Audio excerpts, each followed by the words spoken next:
And mimicry is a common kind of protection.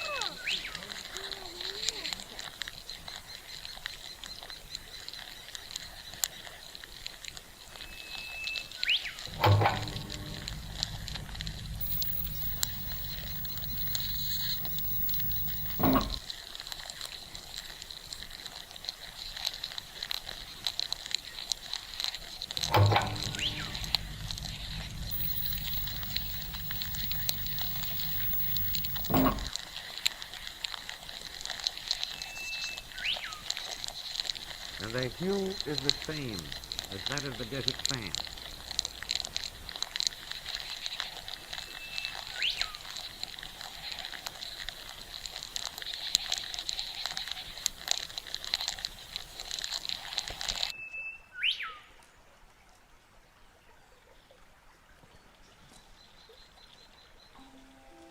A miracle of life.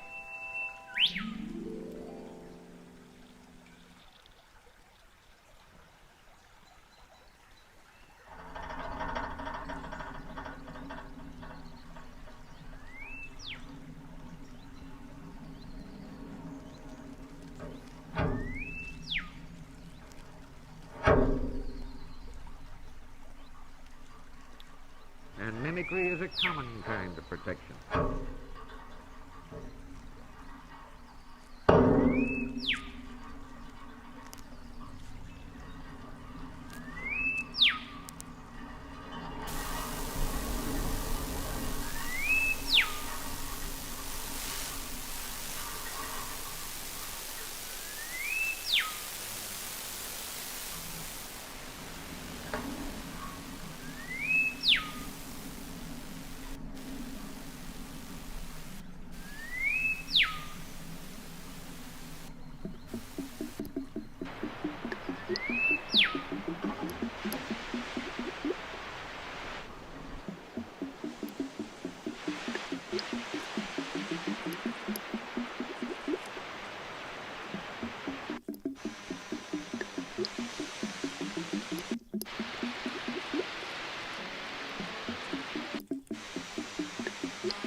For these tireless workers returning to the ground with their weird-looking umbrellas. Stay with sunny periods. However, there may be more cloud in the southeast where it will be breezier. After a chilly start, it will be mostly dry on Thursday with some sunny spells. However, it may be rather cloudy in the southeast. Patchy rain will arrive in the north later in the day. On FM, on long wave, on digital radio and online, this is BBC Radio 4.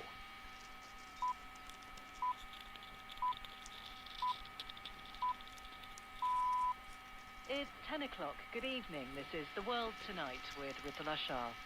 Ed Miliband's ruled out a coalition with the Scottish nationalists if there's a hung parliament.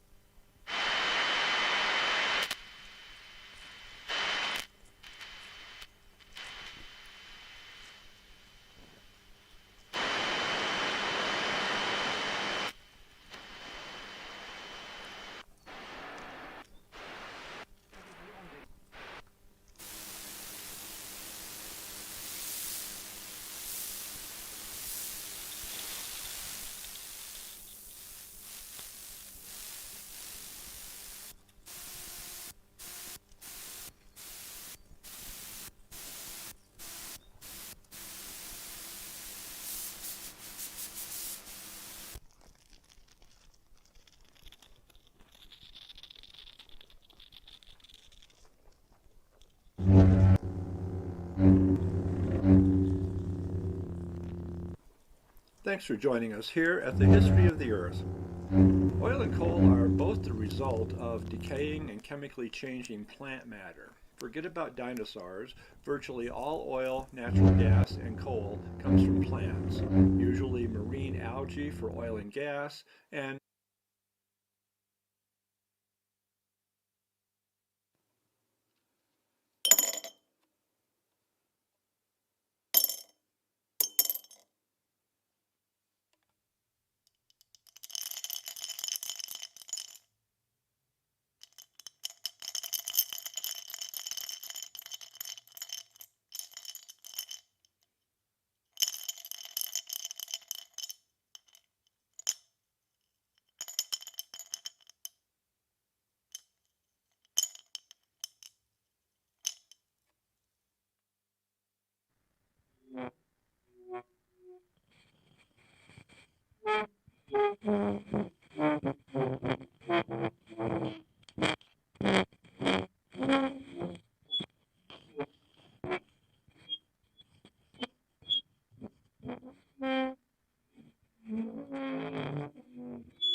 perfection.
It's there.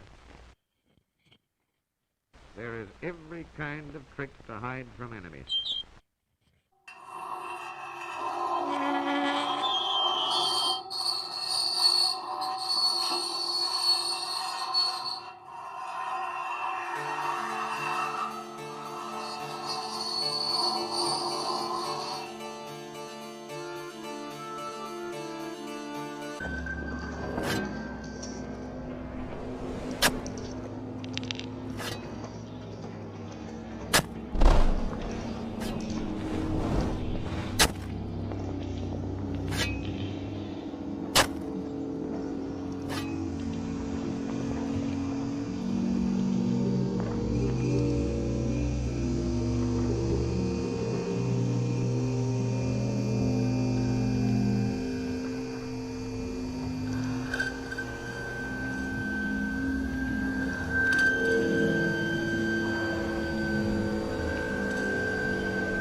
of the wildlife. It's there, but at war. The war of appetite. There is every kind of trick to hide from enemies. Many of the smaller combatants are dressed up in a way to fool the other fellow. The most remarkable creature in the tropics along these lines is the walking leaf of Ceylon. It's a near living leaf in every sense of the word. Vivid green, leans like a leaf, even the limbs like small leaves with wrinkled edges. And it rocks and sways like a leaf in the breeze. The walking stick has the same idea, only its shape is a bit different, like a thin twig, and it can do a wiggly little dance like the leaf insect. There are many kinds like this in the tropics. Curiously enough, the mimicry of a stick has been imitated by another insect that lives beneath the surface of stagnant lakes and is called the water stick. Insects breathe through discs in the sides of the body. This fellow doesn't take chances in sticking the body out of the water. It has an air tube and just pokes the end of this above the surface, like a periscope.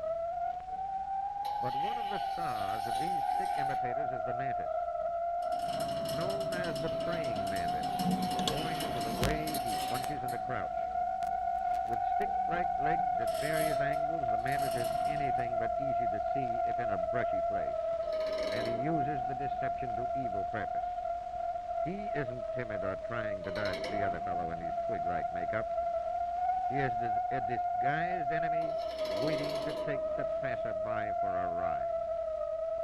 Here is the only insect that can give you an insolent and intense stare, that can turn its head, that is alleged to practically hypnotize its victims. A silly grasshopper has no idea of the nature of such a motionless stick-like form before it.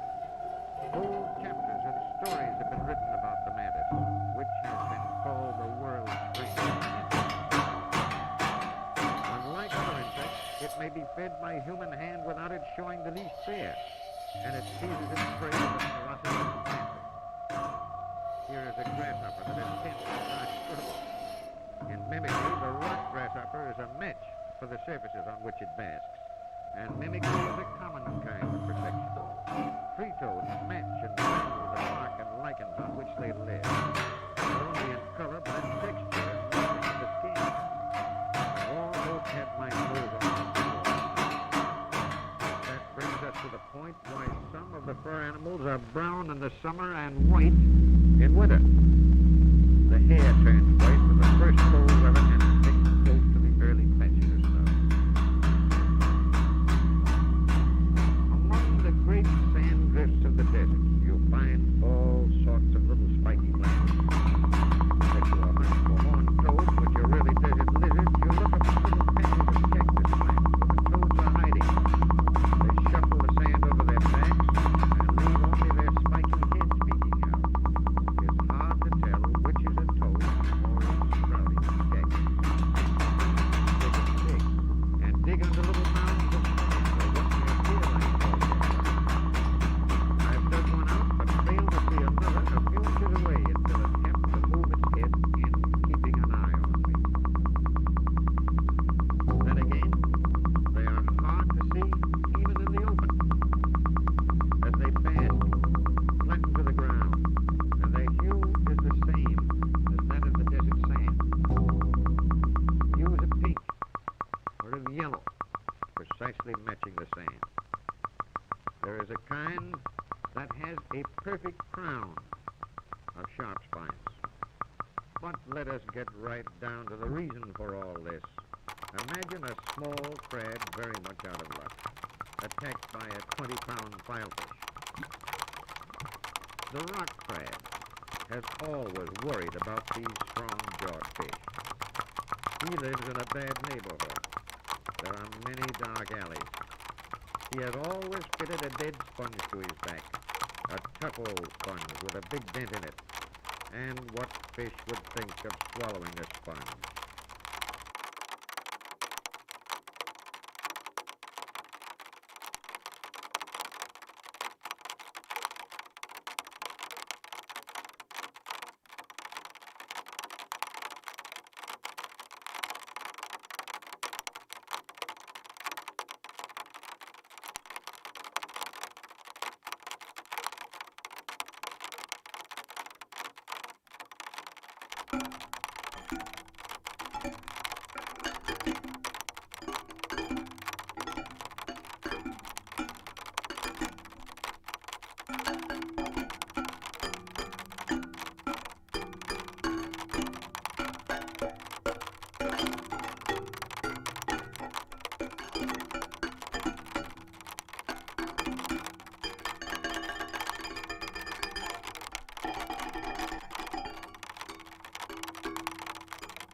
This is the beginning of the hour of porcelain.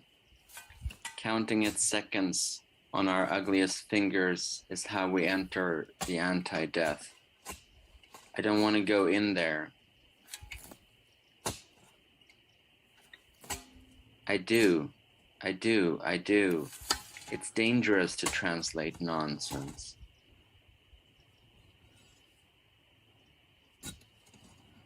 There's an ecological dimension to it. Keep out the diseases. Her name is Sarah. Her name is Video. Her name is Alejandra. Her name is Francesca.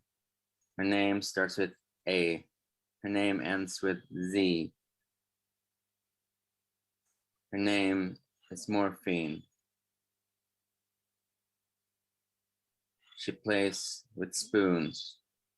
She whistles with spoons, a tune about tunes, a vain melody, a tune out. Her name is out. His name is in.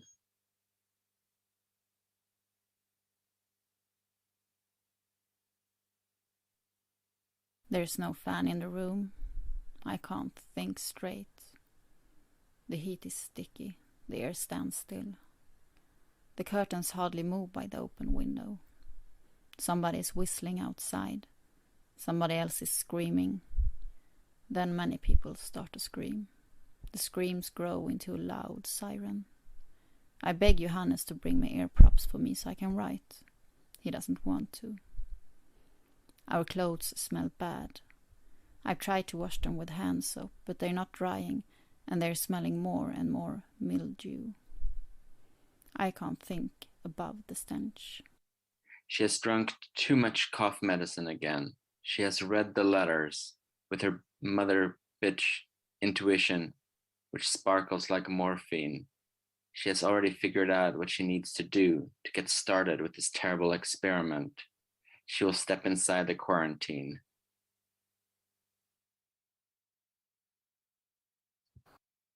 In the quarantine, one woman has tape over her mouth and she is terrible at dancing. Her name is Shirley. Or that's the name she uses when she writes frightening accounts of history. They are frightening because they claim it's not over. History. Her sister is frightening because she's spiderous. Her name is Louise, if I can judge from the writing on the wall. I'm writing this on the wall. I'm coming for you. I'm coming for Johannes, but the statement, like all great works of poetry, is open to interpretation. You may think I'm referring to history, or to the poem about anti-death, the poem in which New Jerusalem owes a debt to the hospital, in which I was first dressed in bombazine, from head to toe. Then they shoved it into my mouth. Force me to look like you, whispers Shirley. Next time I lose something, I'm going to take a selfie of my face, but not my genitals, says Louise. Let me out, whispers Shirley. Let me hurt you, whispers Shirley. But don't let the bomb destroy the garden. But don't let the bomb destroy the garden. Let the bomb destroy the garden. I whisper back. Even with her glamorous 50s style aura, Shirley doesn't know how to dance. It shows. When she does the twist, it looks like she wants to hurt me. She wants to hurt you too, Zarathus. Shirley doesn't want the bomb to go off, but Louise knows it already has. It's the 4th night. It's the 5th night. Why all this knocking? It's Shirley. She wants to get out. Hate and love. Bombazine and nudity. You are searching for an entry to the poem. I'm searching for an exit wound. I am your hostess. You are my parasites. I sit here and send out holograms of Shirley Temple from exactly in the moment she is exposed. I am exposed by the poem, but I was never exposed in real life. I was never murdered in the basement, says Shirley, and I want to believe her, but I've seen the photographs. I know she was exposed. I hang beneath the beams and I replay how she was exposed by photography, and I broadcast the holograms with my voice. The voice that is great within me is also the exposed voice that is great within Johannes's description of women's riot bodies. Louise is Shirley's sister. Repeat. Shirley is a girl. Repeat. Shirley Shirley is a girl. Shirley is a Shirley stained thinks pig. she's a Shirley celebrity, thinks she's a celebrity, not. but she's not. Shirley Is a hologram. Shirley gives me this tiara because I meet all her demands of masculinity. The tiara is full of rusty nails. The tiara is my thorn crown. I thank you humbly. She seems to keep track of the story, Shirley. Maybe she already knows the end I'm carrying. Shirley applauds my feminine masculinity. She believes in my suffering. How lucky. She believes in my suffering. My suffering is the only thing I believe in. Shirley is not my that stupid. My suffering is the only not yet. thing I believe in. Shirley's not that stupid. Not yet. Shirley is a hologram that I made for my mother so that she could see that I was safe in art. But Shirley gives me her tiara and I don't want this tiara, so I give it to Johannes. Johannes says, I want it. That doesn't sound like him. Is Shirley keeping track of the story?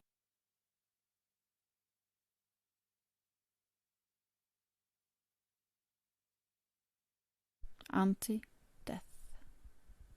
Who is the king and queen?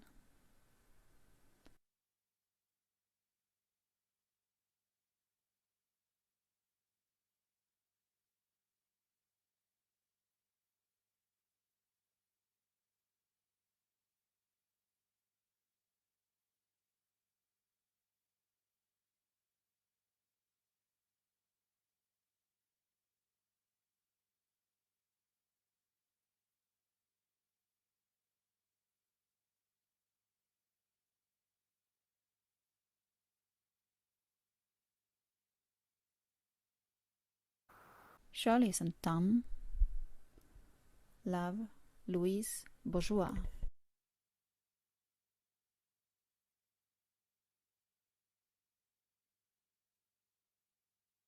Oh, Shirley, I'm a pig and you know it and I know you know it. That's why you will never leave me. That's why I will keep loving you. Because you can't leave me. You're locked up in my ridiculous story and I'm locked up in yours. I only talk about things that make you anxious. I have started numbing my anxiety with alcohol.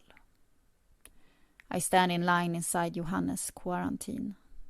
The line is our army. You will not get away. What am I going to do with my own wreckage when I'm lost in the quarantine? What am I going to do with my body when everything seems like carnage and paper roses? Will I ever get out of here? Will I ever want to? I have the soul to prove you can't leave. Love, Louise. Louise wants me to cut up the sorrow animal and cover it in cut seeds. It up and cover it in seeds. Instead of being a mother, I want you to play the part of the junkie. Science fiction. I don't want to let go. My mother is not the right organ. I protest art, but I want you to bring my body back from the museum. The crime photos cannot quite ever capture my whole body, and the fruit smears are too bright. The burnt bombacine looks like spider webs. I'm making protest art. The dummy is from long ago. Some place by the beach. Terrible spring. That's what it's called. But it's fluid. It can last forever. That's what it's against forever. It's against death. It can last forever. It's against forever. Love, Johannes. It's against death. Love, Johannes.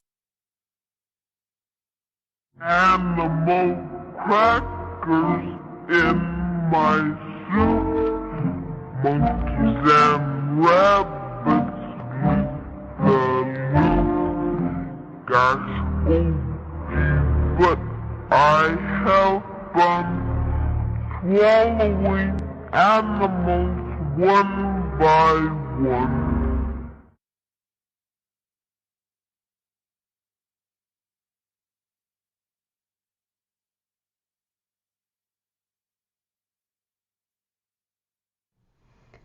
Hi, my name's Ella. I'm joining you from Melbourne, Australia, from the unceded lands of the Wurundjeri people in the Eastern Kulin Nation. I'm also joining you from an apartment in lockdown, so apologies if my neighbours make some cameos. I'm going to read 4 poems. A few of them are from my book Slolia, which came out at the start of this year from Cordite Books. The first poem is called Impalpable Sugar. 1. A fence bends space out of jurisdiction, and between them they have decided that this square of road will be defended. Partake of the hedge, the slanted polyps, a press in skewed vision as they sell the village back to us. Buildings in their gleaming carapaces, light brutalism and a car's insistent nuzzle. Most people just want to relax, rubber bullets, balls of wool at bottled velocity. Do you miss the concordance or the concrete? Faces snarl in heavy consequence. The guard breaks open a cigarette as they wait on outcomes from instigated bans, willfully inoperable locks. It's only right for the wire to give onto our pneumatic reality, this attenuated smoke in an unwavering instant. Our project lines its own pockets. 2. Headlines coalesce in the undocumented territory of the palm. Excised from the dossier, 20 mouthfuls of water to prove a hypothesis. Rode a motorbike into the exculpated future, not a congeries but a union of rats and eels. In the aquatic and subcutaneous logic, wrong ratchet makes Ducati jigsaw. You hold live wires and crack them like a whip. An idiot lectures me about my gait. I have to find a way to walk cloaked, less iterative. Some days are a soft precipice, personal surfaces I cannot be fucked achieving, those furred bounds of diminished vocabulary. Dark wood bowls of static exonerate an eponymous lead, tuned to the constant hum. At such times, each piece of undying plastic can be regarded as a co-traveller in the nosedive to faceted sleep. Cannulate, shift my humours, odour, floral, a fact, the details stripped like plasma, sent in faultless loops. Spend time, but do not pass it. 3. I have friends who could use some leisure, I guess. Morning knocks on the ceiling to tell you of winter's wet floor. Have another go at the messianic storage solution. Modernist Mammoth's Attack is playing at the North Coburg Drive-In. Creme de Violet Palla. You celebrate milestones with scenic buttercream. A spiteful cosplay of national deniability plays out by the by. Unsubscribe with great enthusiasm from an earnest brochure lurking beside a liverish stone. Barefoot, as if to say naive. Barefoot, as if to say the gentle lap of idle and sea foam. It's trash. It's psychos in gelato raincoats. It's latte art. Hop a cross-country ferry from where you wrote the letters. I took a snapshot of the sign that says, "We never close." And it's true. We never do. This next poem is a newer poem that is loosely or partly about the history of the textile industry in Eastern Victoria. It's called For the Doffettes. Reams and spools endlessly carding the off-putting mixture of olive and mustard. Weft inch and the cold outside the door pulled soft so as not to wake the household.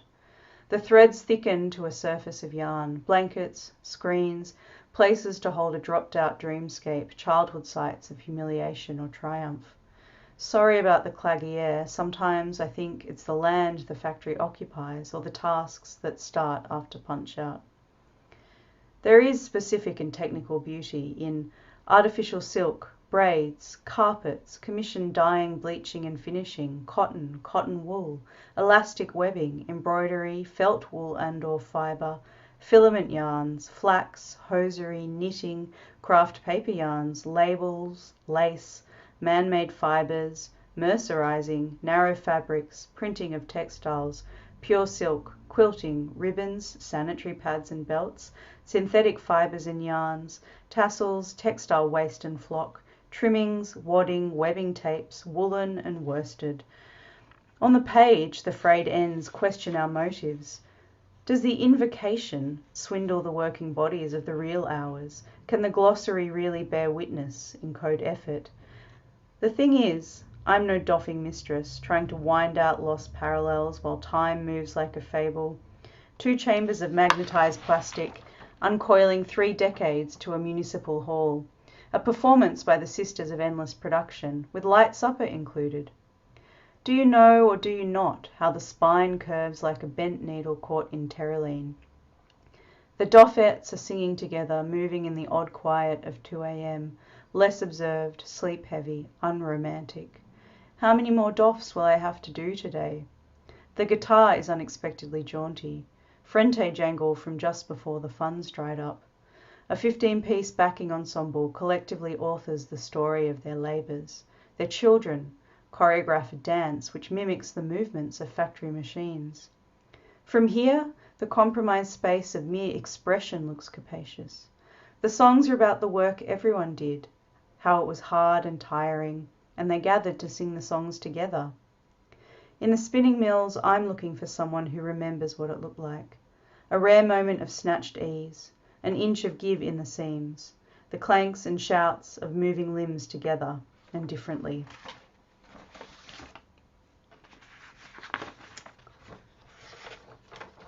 This one is called Rhinestone. The horse comes. You can call it with a whistle, a kind of dog call, zoeotroping through those twisted paths of horseback arrival. Do good things ever greet us from the saddle? When it arrives, it's tiny, a toy horse filled with other horses, but still frightening. I don't want the sticker set, the tiny brush for brushing tiny manes. In ride and tie, 3 equal partners alternate running and riding, which is one way of figuring it out. Tammy, Dolly and Loretta in heroic white satin, some alone time with the crimper, a suit of light. You look like a honky-tonk angel. Salt in the sequins, chemistry before the microphone. It's a special ritual, a time of day. Say, where can a gal get a hold of the lasso, this hankering to frame myself in burning figure eights? Glenn trots out slow, his pants are nice, but I get the sense he doesn't feel at home in the saddle. His horse gets the lion's share of cards and letters. What are the compromises leading to the wobbled sky, load hitched to the donkey? Be a woman and act like one. Crystals gathered in Kitschwasser, Tyrolean fantasy pills of vacuum-sputtered metallic coating splashing along the riverbed. Long skirts tangle in the hooves, soft leather pantaloons for an equestrian, undergoing therapy in the paddocks. Way, way into hotfix bedazzling. And this last poem is called Brigandage. We live in a first-floor door-banger's delight. The transport is abundant. There's groggy currency and a number of creaks on a perpendicular street. All the shrubs resemble bent bodies, weary or in pain. In the evenings, I leave humps of clothing in the shape of well-known mountains. You must meet the world in the face you have to redirect the sad memoir, worse than chips.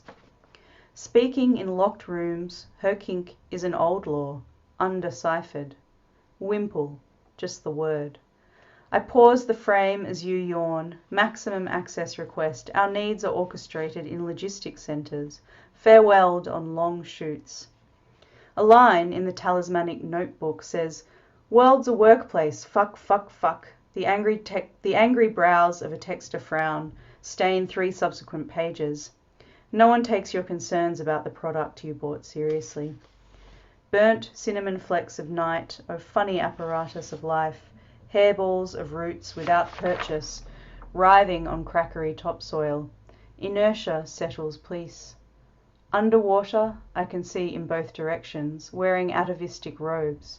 The ocean bestows beauty on its swimmers. In this film, a very rich family dance to calypso work songs. The capsule has travelled through contexts. Weekend arts discourse, hashed switchblade deals, plus the price of painting. Curation won't build a debtless world. Gestures stand for gestures. A flower enters when I have run out of notions, splinters in an ordained view. What I mean is grow love, genuflect at forbearance, underbellies in yoky flight, and the rank and file creatures of brushed nectar that permit us to join them. Thanks very much for having me, Prague Microfestival.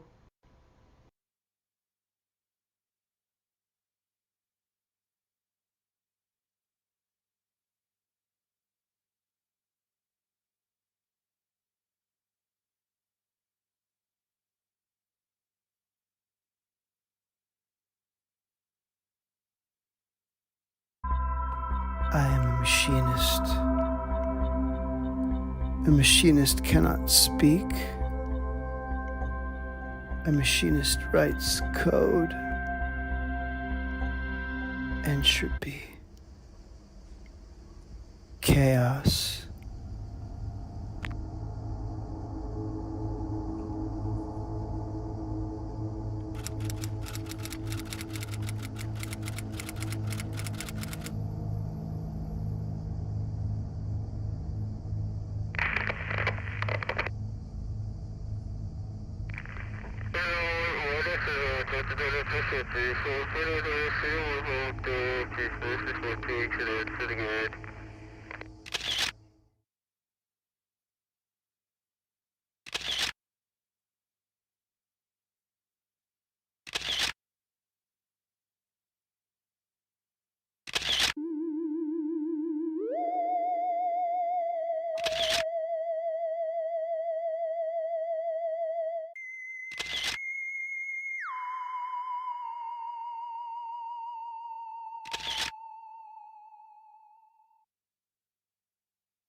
This book must show an agitated consciousness, an agitated state of mind, an agitated being.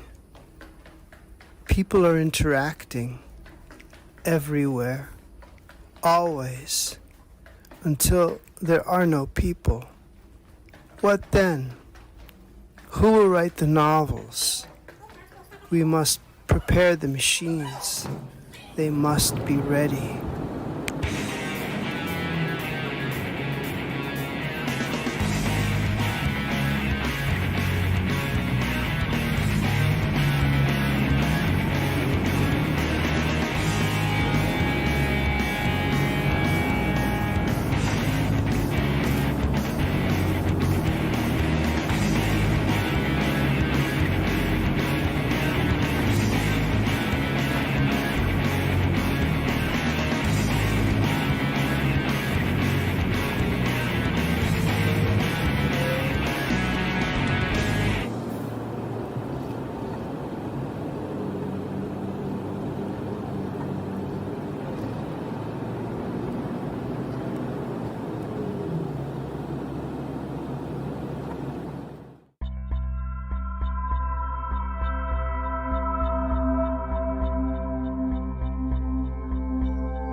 Nejasnost je moje specialita.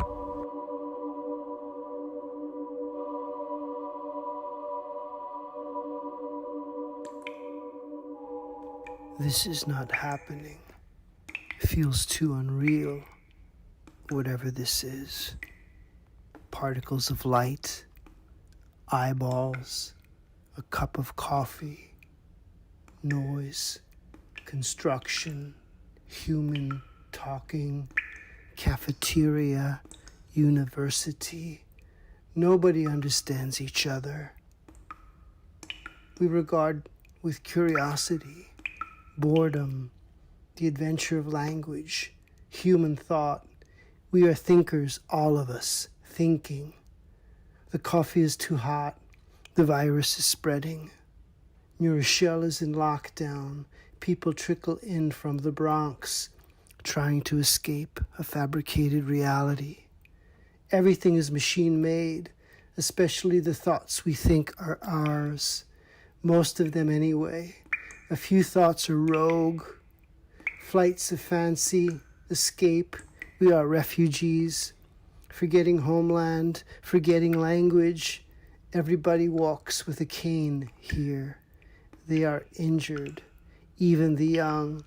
trying to make it to old age, whatever old is.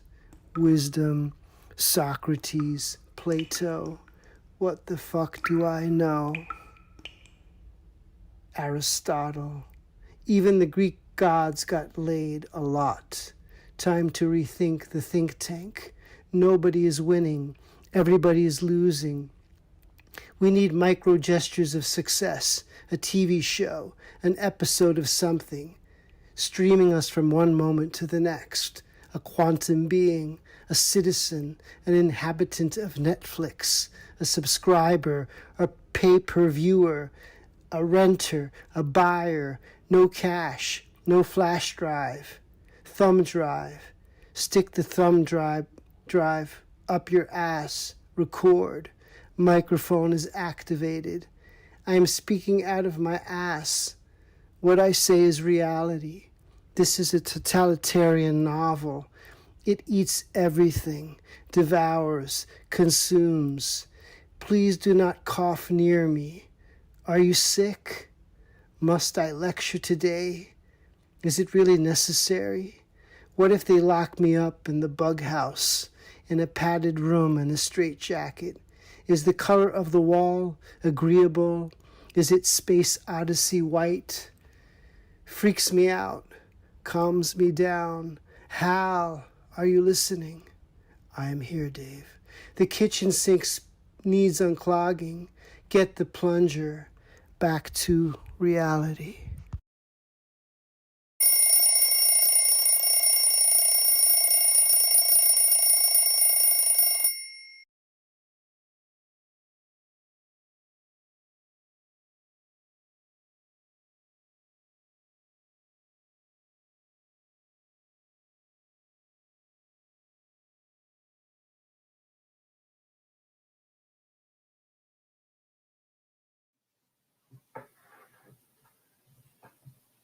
Pozdrav svima.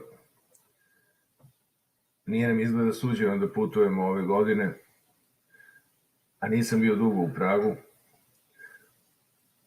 I ovom prilikom ja ću samo pročitati ono što je trebalo da bude izvedeno uživo. To je prvi deo priče koja se nalazi u mojoj drugoj knjizi priča objavljenoj 2014. godine. Ona se zove Sagorevanja.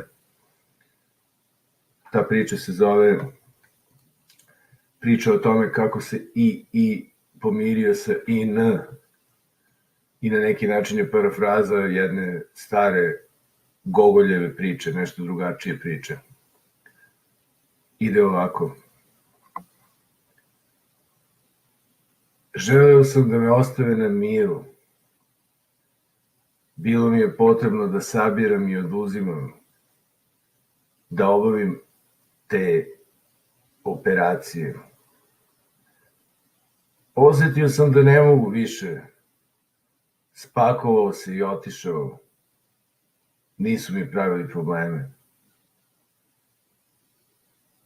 Delovalo je da ih nije briga. Jedan ode, drugi dođe, kao i svugde. Mada, obavio sam dosta dobrih poslova i učinio nekoliko ozbiljnih usluga tamo gde se to očekivalo. Čovjek bi pomislio da ću više nedostajati. Postajao sam spor, a što je mnogo gore, postajao sam nezainteresovan i nemaran. To je moglo da se ispostavi kao fatalno za posao. Možda niko drugi nije primećivao, ali ja jesam. I bilo mi je dovoljno. Retki se spreme i odu u miru. Svima je tradicionalno neprijatno. Toliko sam puta video ljude kako pogrbljeni izlaze iz firme, zbunjeni, kao da ih ništa više ne čeka. Posao nije bio moj život. Ne znam šta jeste, ali posao nije. Krenuo sam na najduži odmor svih vremena, s namerom da se ne vraćam u grad. Niko nije primetio.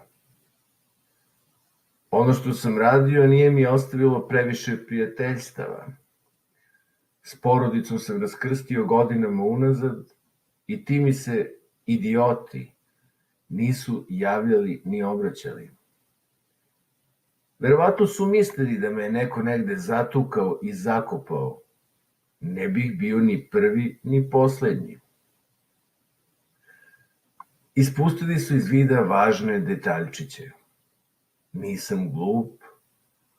Volim sebe iz neobjašnjivih razloga, a i firma brine o svojim bivšim službenicima i saradnicima. Ne želi da im se dogodi nešto nepredviđeno. Trudi se da ih poštedi pojedinih susreta i razgovora. 15 godina pre odlaska uložio sam deo u ušteđevine i kupio vikendicu u poludivljem naselju u blizini reke. Svidelo mi se već na prvi pogled. Infrastruktura nije bila do kraja uređena.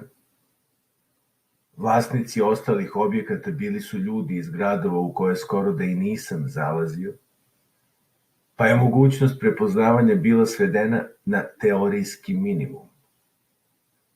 A nakon septembra zavladalo bi sveopšte utihnuće.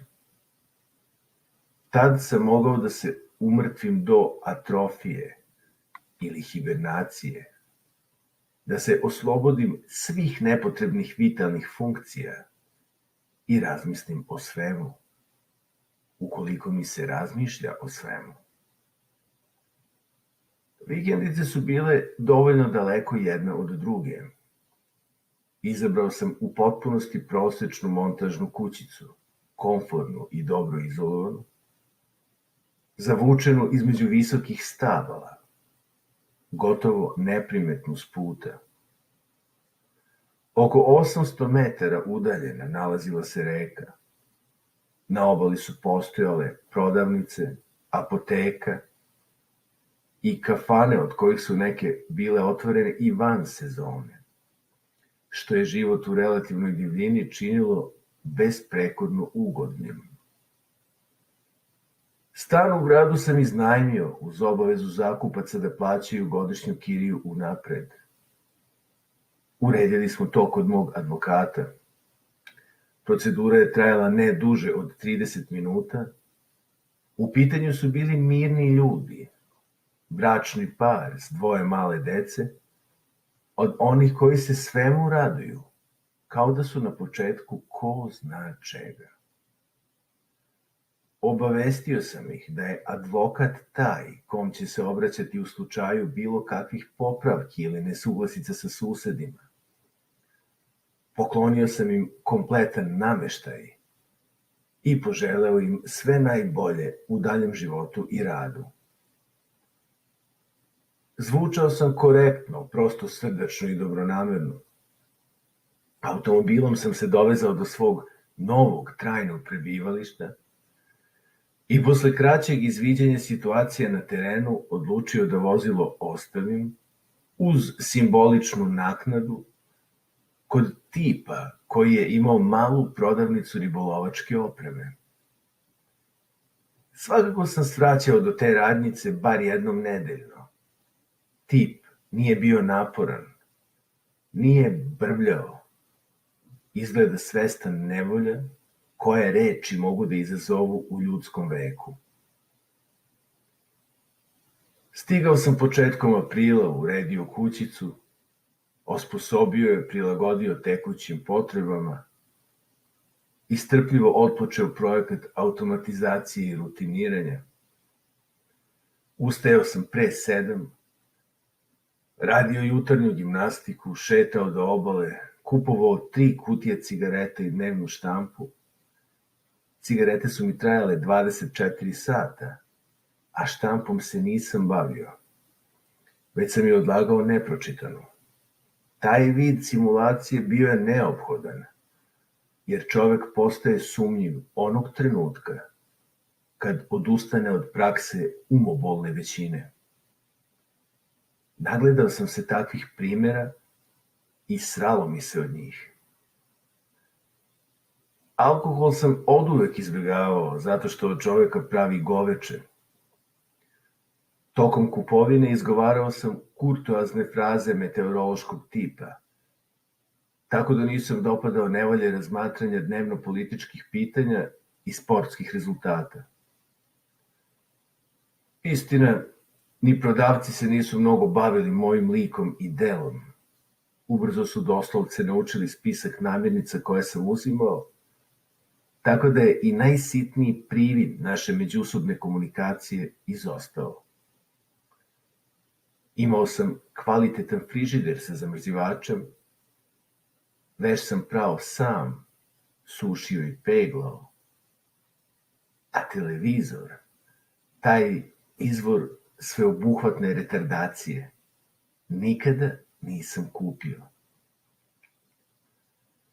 Mogu da kažem kako je leto bilo najnezahvalnije za život u izvancivilizacijskim okolnostima, zbog organizovanog i masovnog dolaska gradskih turista s kojima sam morao da se srećem.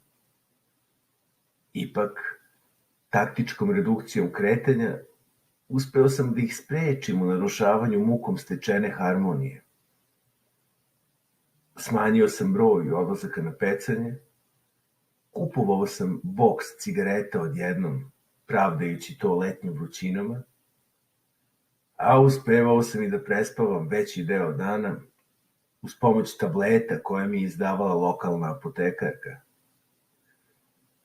Već po dolasku ispričao sam joj finu laž o svojoj prošlosti. Ona je poverovala u nju bez ostatka, što mi je strateški značilo. Uzimao sam veliki broj lekova i kremu za hemoroide, a i nije mi se išlo do prvog većeg susednog mesta. S tom sam se devojkom najupadljivije zbližio. Bila je priglupa i nesvesna bilo čega. Konstantno mi je dosađivala pričom o svetu drugačijem od sveta u kom je živela, što je bilo krajnje iritantno. Ali imala je pun i umilan glas, na šta nisam bio imun. I pored godina provedenih u svetskom ćumezu s belosvetskim mudroserima.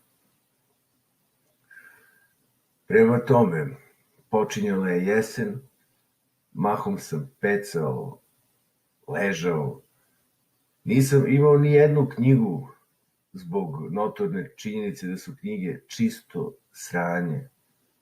Češao sam se i zaboravljao, a to je zaboravljanje bilo prioritet među prioritetima. Svet će lako zaboraviti vas, ali kako vi da zaboravite svet? Provodio sam prijatne večeri na terasici, ljuljao se u udobnoj stolici i zaustavljao tok svake misli, čak i onih naizgled nevinih i bezazlenih. Tako me je predstavnik firme i zatekao, dok sam udisao šumsku smolu u stolici pred kućom, na korak od novog sna. Uvijek isto izgledaju, reklo bi se da sam i ja tako izgledao drugima. Ljudi koje ne možeš da prepoznaš ni upamtiš. Takvi su ljudi potrebni firmi.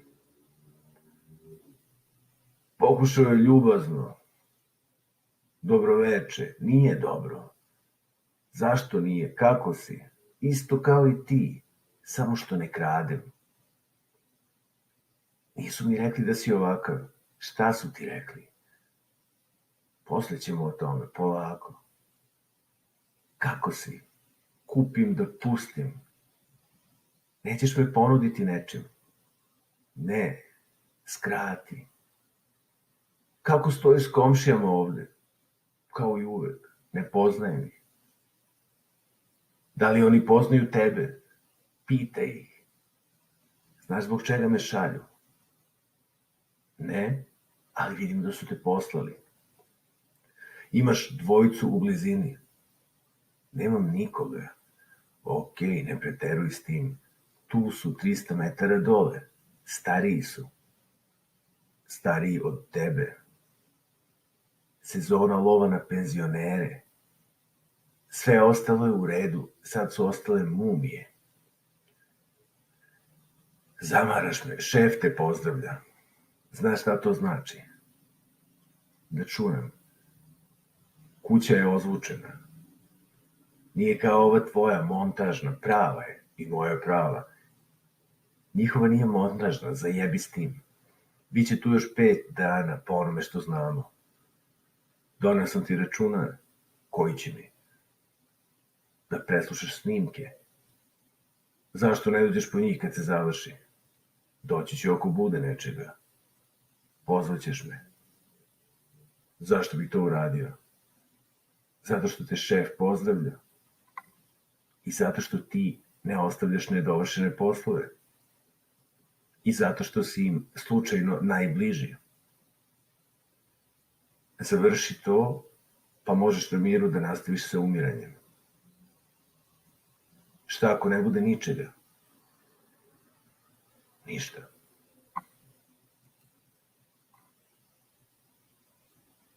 I to je to.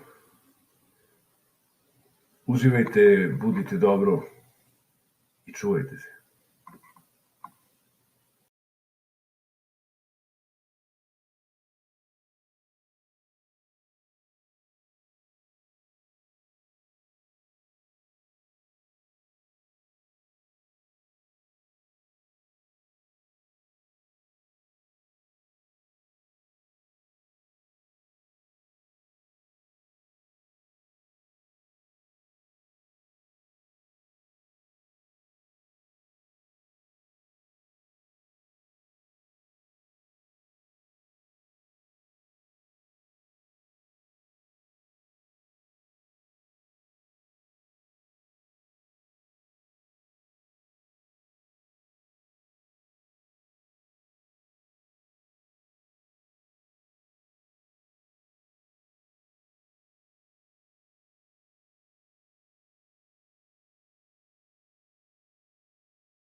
Come una bambina hai preso la mira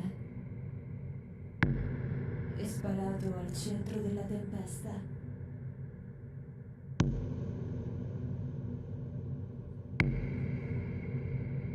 Il buio largo viene così.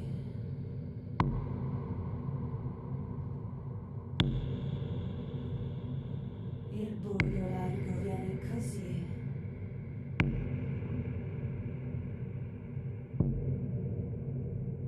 Il buio largo viene così. Dalla spaccatura azzurrina della terra. Come una bambina hai preso la mira e sparato al centro della tempesta. E sparato al centro della tempesta.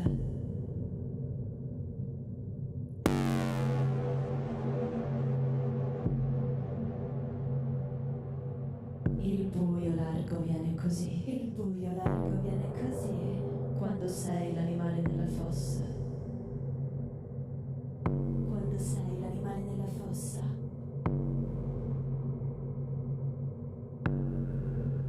Il buio largo viene così.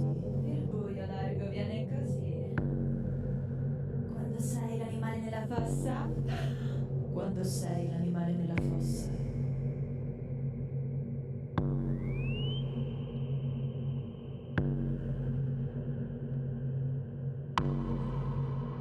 Il buio largo viene così.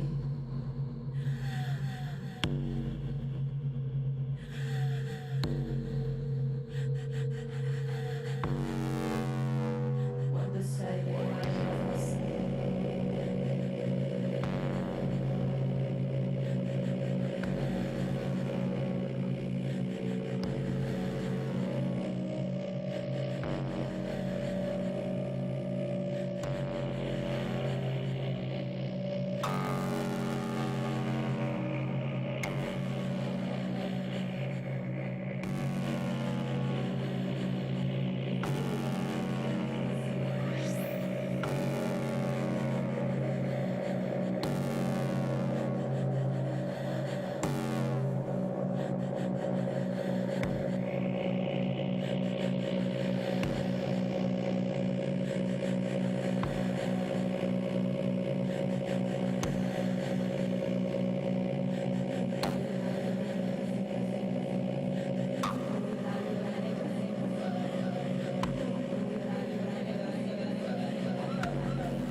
La verticalità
trance di vestiti invernali e vetri spazzati. Sul ventre ancora grave. Fa un solco profondo. Ma io allento i tessuti e faccio una tana.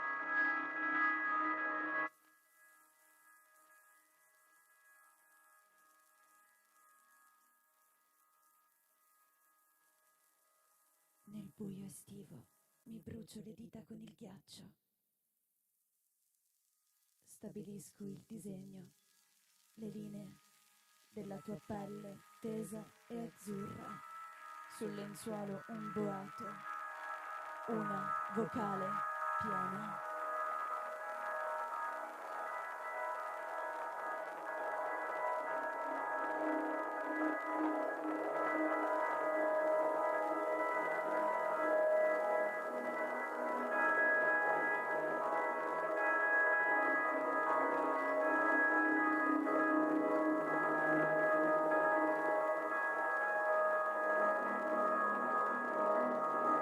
Faro bianco mi ha accecato sulla strada. Ora sono la volpe che torna nel bosco con l'impronta di una mano sulla schiena.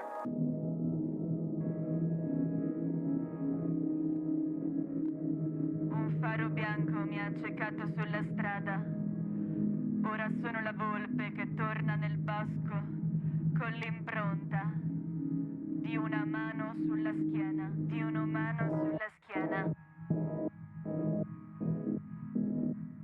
Un faro bianco mi ha accecato sulla strada. Ora sono la volpe che torna nel bosco. Un faro bianco con l'impronta sulla strada, di una mano sulla schiena. Ora sono la volpe che torna nel bosco con l'impronta di una mano sulla faro bianco mi ha accecato sulla strada.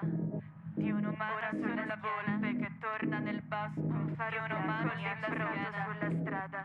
Di una mano umana sono la volpe che torna nel bosco con l'impronta di una mano sulla faro bianco mi ha accecato sulla strada. Di un'umana ora sono la volpe che torna nel bosco di un'umano sulla strada. Di una mano ora sono la volpe che torna nel bosco con l'impronta di una mano sulla faro bianco mi ha accecato sulla strada. Di un'umana ora sono la volpe che torna nel bosco di un'umano sulla strada. Di una mano ora sono la volpe che torna nel bosco con l'impronta di una mano sulla faro bianco mi ha accecato sulla strada. Di un'umana ora sono la volpe che torna nel bosco di un'umano sulla strada. Di una mano ora sono la volpe che torna nella schiena con l'impronta di una mano sulla faro bianco mi ha accecato sulla strada.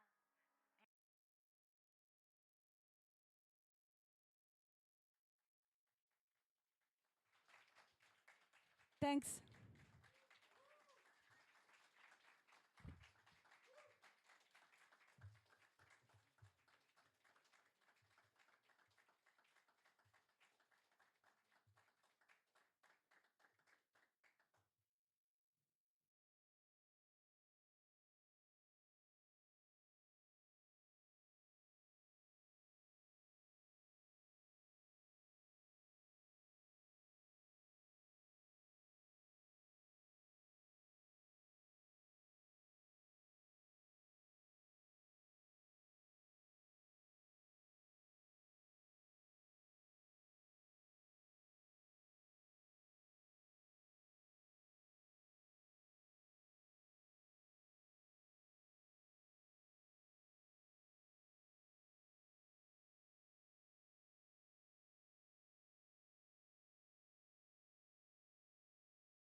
Oktober. Vetrovi v zburkani in nerazumljivi drami, nekje nad tlemi, tako kot mi, podobni ptičjim petjem. Ptiči so odšli. Vsi smo tihi v teh večerih. Z televizije skrivnost daljnih, vedno vznemirjenih ljudi. Spimo v drugih sobah, televizije so prižgane. Zamišljamo si, da imajo ljudje na ekranih rdeča lica. Prisluškujemo bučanju njihove krvi. Čez dan tiho posedamo ob oknih in balkonih. Včasih zaneš se v naše prostore kakšen list, kot pismo o steklenici. Malo je to mesto, vendar skozi dež tudi po noči slišimo šum avtov. V velika mesta gredo, v mrzle vasi ali pa k morjem. Mi nimamo svoje zemlje, a vztrajamo tu. Obdelujemo svojo samoto. Spominjamo se časov, ki smo jih in ki jih nismo doživeli. Spomini so kot delikatne rastline. Pogozdujemo se. Šumeli bomo v vetru. Bujni, prepereli. Tudi plevel bo imel svoje mesto v nas. Tako je to. Tako je to. Trpka je naša hvaležnost. Nobene vznesenosti ni v nas. Prepuščamo jo vetrovom, televiziji, dežju, avtomobilom. Poslušamo jo z občudovanjem.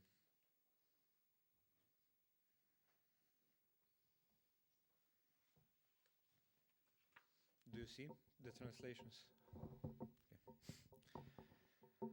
Osamljenost oblaka. Bodi kot oblak v tem mestu. Oblaki zamegli ulice. Evropa je kralj vredelcev osamljenih dreves in rok, ki hitro posegajo po nožih. Veš, to zaspano jutro je za tvojimi vekami mrgolelo z okornimi tipalkami drugih biti. Veš, prava osamljenost je osamljenost oblaka. Ko ti Hasan v Berlinu postreže s falaflom, duh odrine Hegla.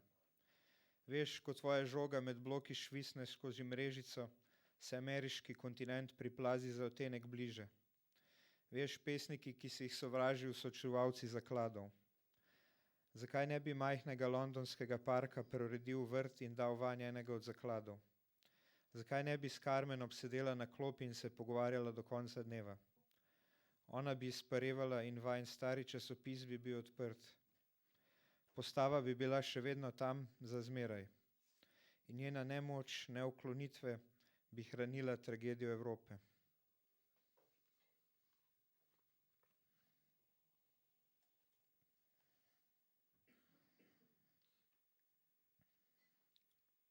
Kaj sem videl? Sončne dni, trepetanje listov nad stropih, valovanje svežega perila, stiskanje znoja iz napetih mišic kot soka iz grozdja. Ure, ko je svetloba bdela nad nami kot tanka valujoča rjuha. Ure, ko so se v temi kotički razširjali čez celotna naselja in so iz njih skakale velike kobilice s človeškimi obrazi v maskah, strah, ki se je širil kot smejalni plin in hrup, ki ga je povzročal, ne da bi vedel čemu, in pošasti, ki so nastajale iz mase napačnih razlogov, kot človek iz kaplje. Vrgel sem sidro proti nebu, poln zaupanja, in začutil, kako je bilo prijeto.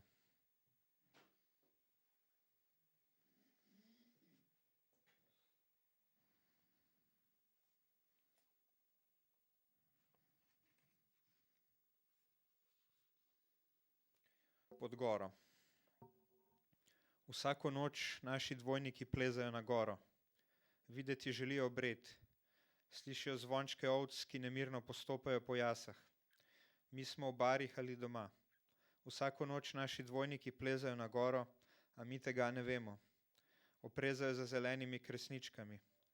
Hodijo mimo planinskih koč s prižganimi okni. Ne vedo, ali so gostoljubne ali ne. Za stenami je molk. Včasih se nam sredi nočnih pogovorov zazdi, da je v naših sobah še nekdo drug. Vsako noč dvojniki zgore vpijejo, da ni obreda. Njihovi glasovi se izgubijo v vetru.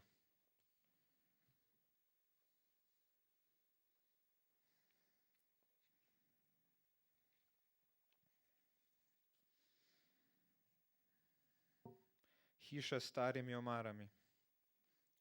Bila je hiša z velikimi lesenimi omarami. Vse ure so se že zdavnaj ustavile. Ena med njimi je vsakič, ko si prišel, kazala pravi čas. Skozi okno si slišal govorjenje kot skozi vodo. Nisi prepoznal besed. Po zvenu si vedel, da je to tvoj jezik. Vsakič se je noč spustila za stalno. Vsakič je sledil nov dan.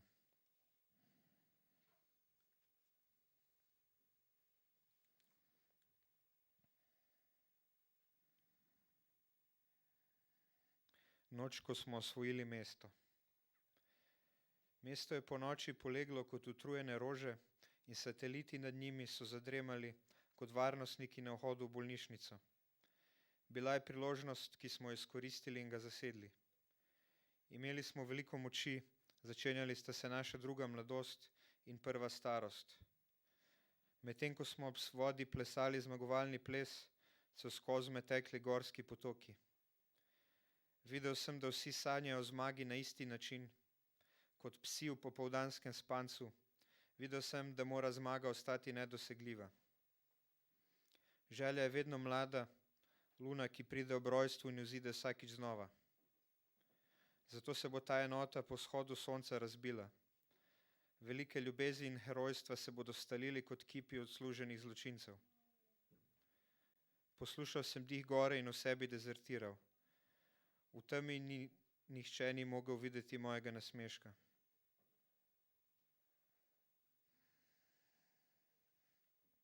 Metropola.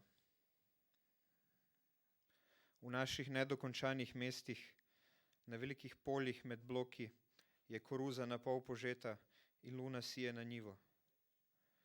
Dimniki toplaren dimijo med stopnicami, obrisi oddaljenih blokovskih gmot v rdeči megli, pesmi stesane s kladivom, pokošene s srpom, svetleče se in prazne bencinske črpalke, na zemlji, ki ni več potrebna in se nalezljivo spreminja v puščavo od enega konca do drugega. Tu se bo duh spustil kot strup z letal, kot blagoslovljeni dež, kot snežinke in nekdo bo resnično moral prvi razširiti roke in ga ujeti v dlani.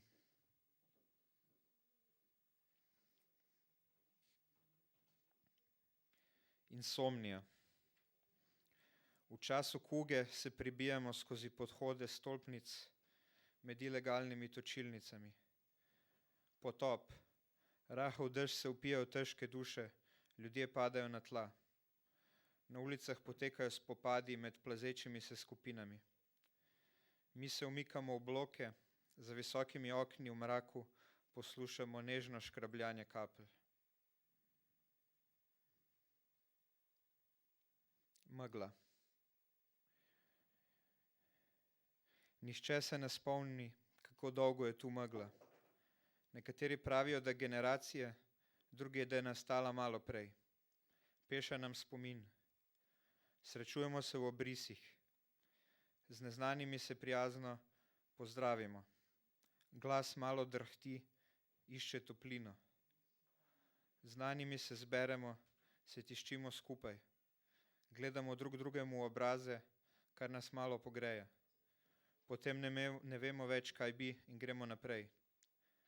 Nekateri pravijo, da nad meglo dominirajo prazna okna visokih stavb.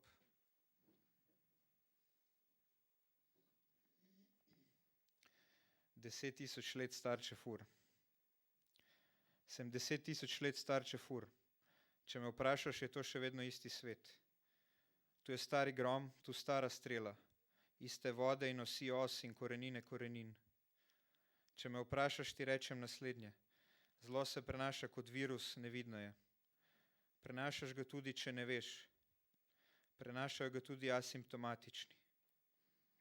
Sem 10 000 let star čefur. Nataknem si sončna očala in gledam večerno rdečico zahoda. I think that's it. Prosim, or something.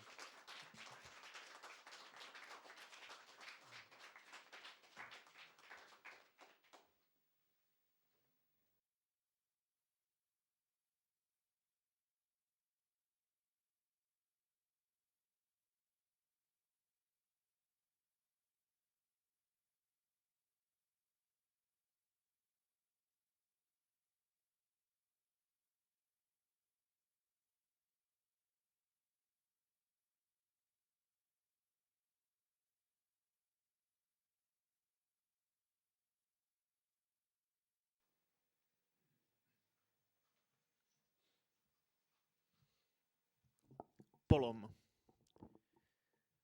Datové centrum bylo uprostřed rokle. Vypáčil jsem dveře, všechno zničil a zase odešel do rozvířené tmy. Ráno jsem v suché trávě našel kostru malého zvířete. Bylo to nejdůležitější znamení posledních dnů. Jsem tady. Každý pohyb větve, každá trhlina patří k mému tělu. Svět není kolem nás, prochází námi. Jsem tady. Teorie a praxe, les, na který jsem skoro zapomněl. Pěšina je zarostlá, mizí a znovu se objevuje. Zarost se s tím je Polom po vichřici.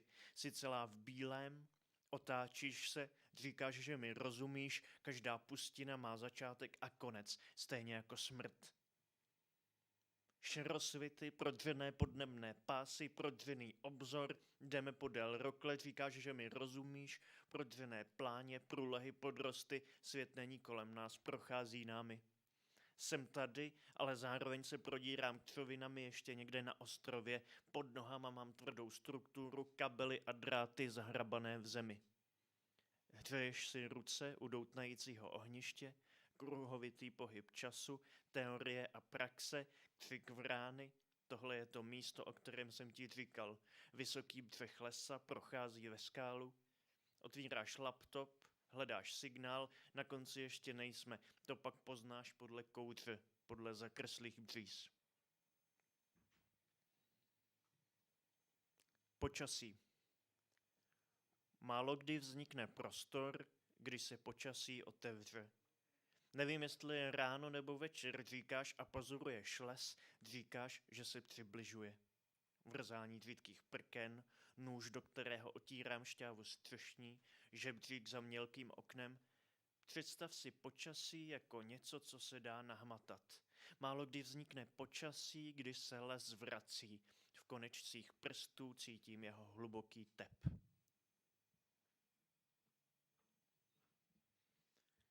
Březen. Miliardáři odešli do podzemních krytů.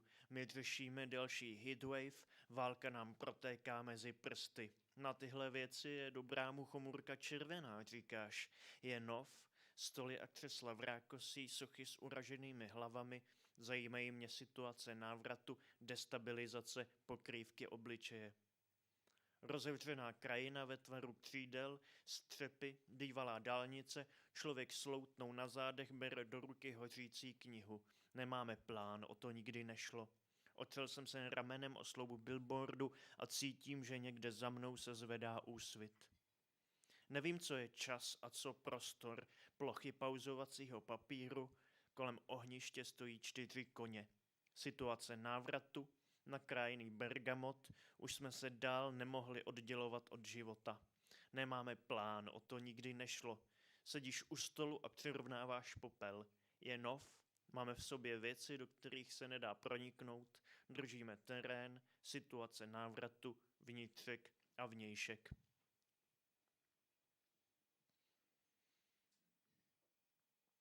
Strategie. Základem naší strategie je nepravidelnost, pohyb ve spirále, narušování infrastruktury. Je důležité umět být ve správnou chvíli neviditelný, ale zároveň musíš vědět, kdy se vystavit útoku. Svlékám se před zrcadlem odřeným od větví jalovce a na nočním stolku ti nechávám další zprávu. Je důležité umět se i vracet, objevovat se v mezerách šera. Říkám, že jsem se změnil, ale ve skutečnosti mluvím o něčem jiném.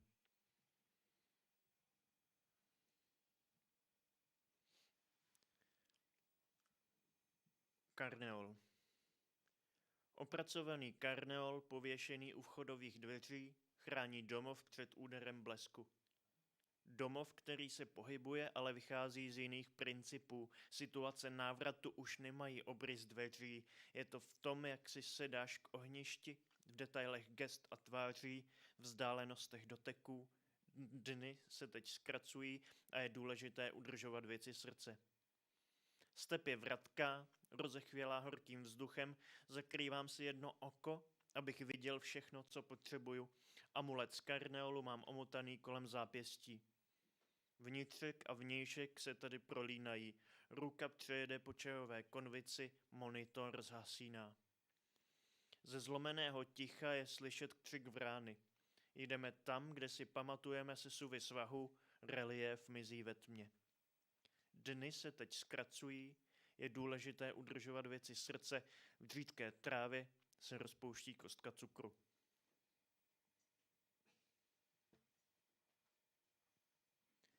Únor. Žena v plášti skápí, rozsvěcuje klávesnici. Na monitoru se otvírá cizí krajina, krátké video s orlem likvidujícím dron, hesla, chvíle ticha a konečně rozmazaná tvář člověka, se kterým jsme se chtěli setkat. Vedle laptopu leží prasklá tětiva, 2 knihy a skleněné dildo. Člověk, se kterým jsme chtěli mluvit, člověk, se kterým jsme se chtěli setkat, mluví o magii chaosu. Žena v plášti skápí, scrolluje v paralelním okně. Architektka sítí, zapaluje sklo, zvenku se ozývají zvuky, jako by se o stěnu maringotky otvíralo nějaké zvíře. Je horko, žena v plášti skápí, nastavuje hesla, neslyšně pohybuje rty. Obrací se směr všech věcí, spím ve slehlé trávě a ve snu se stávám chapadlem chobotnice, probouzím se zostřenými smysly. Je horko, architektka sítí mi pokládá na hruď paměťovou kartu, obrací se směr všech věcí, v zrcadle vidím les, dlaně se rozevírají. 4 řeky. Muž s jizvami na hrudi bere do ruky doutnající větev bezu. Hory se rozestupují a jejich chlad mi projíždí celým tělem. Setkávají se tady 4 řeky, 3 živé a 1 mrtvá. Laptop ve vlhkém písku vydává skoro nepostřehnutelný zvuk, který připomíná šumění větru. Sedím u tácu s průsvitným jablkem a za zády mám včelí roj. Všechno je ve všem, říkáš, na čele máš 4 perly, 3 černé a 1 bílou. Každá situace, kterou se rozhodneme doopravdy prožít, nás přivádí zpátky ke světlu. K trhlinám a otvorům ve tmě stáváme se součástí území, ale území samo vzdoruje nehybnosti, vzpíná se a víří. Děkuji moc. Thank you very much. Grazie.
I am Dakini with the lion hat. The sea cries by its meaningless voice. Imagine the ocean slowly rising up.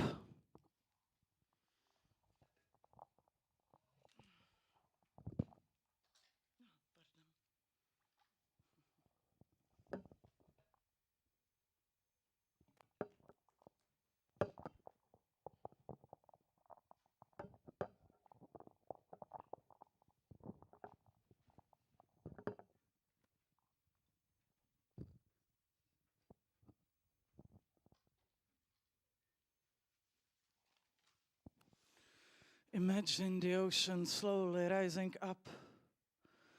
The water is gently flooding rocks.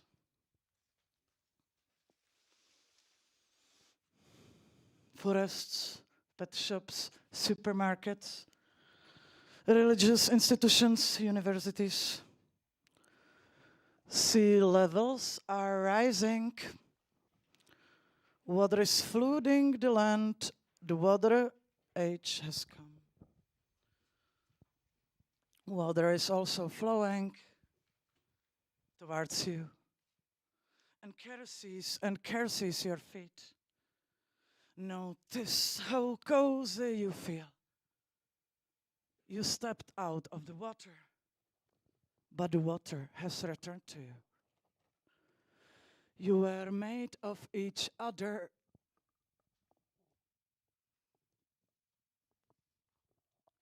Who will take the stale heart from the bottom of the ocean and turn it into a flute? We are apes.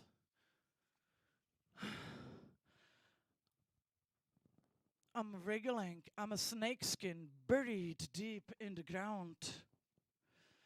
My heart has broken into 1,000 pieces. I drink wine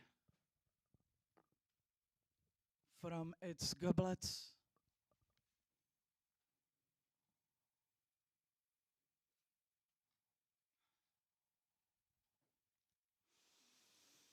I'm getting drunk from several cups at a time. Goblets are genitalia flowers of various shapes. Where it starts to be interesting, we are lack of words. Ocean came to meet you again. They are here. And you like it so much. You share one body. Mouthful of dry soil. I'm trying to find stability.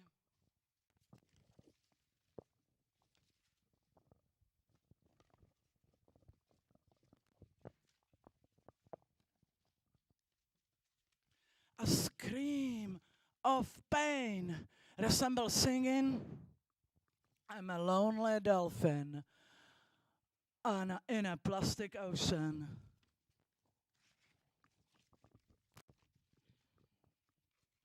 A swan couched in electric wires. I can feel a trauma reaction kicking in. Don't shiver, breathe.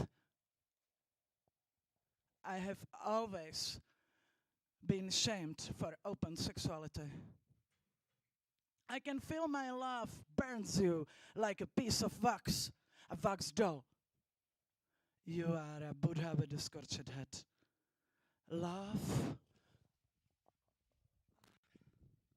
Love without attachment.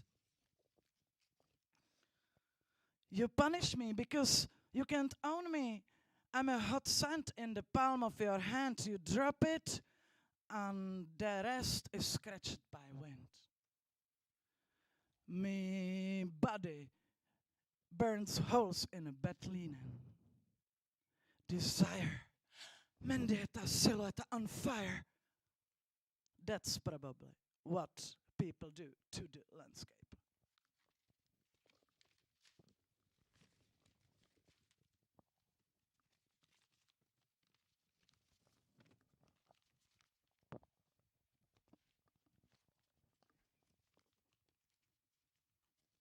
Love and compassion are the same thing. I murder contents of your soul.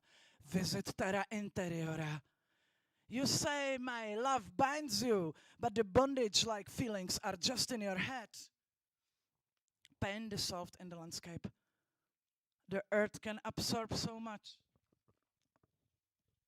Rectificando in venies occultum lapidem. The surface of the lake in which I'm swimming. Waves gradually dissolve misunderstandings and passings of our intensity. Luminescent surface reflects joy of present moments that we have lived. Pleasure gradually dissolves our bodies.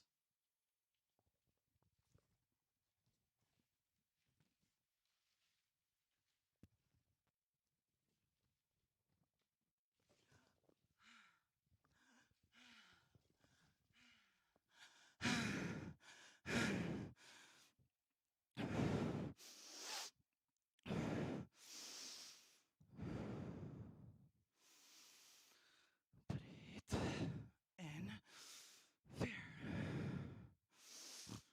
Breathe out love. Breathe in anxiety. Breathe out openness. Breathe in loneliness. Breathe out interbeing.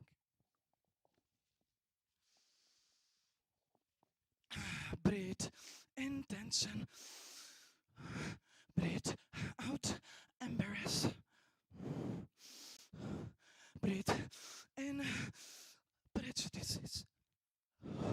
Breathe out authenticity. Gently taking you deeper and deeper. Water fully supports you now. Inner ecology. Working with the trauma, tenderness, warmth and peace. Slowly intervening. Waiting for a moment. Letting feelings go. Water flowing.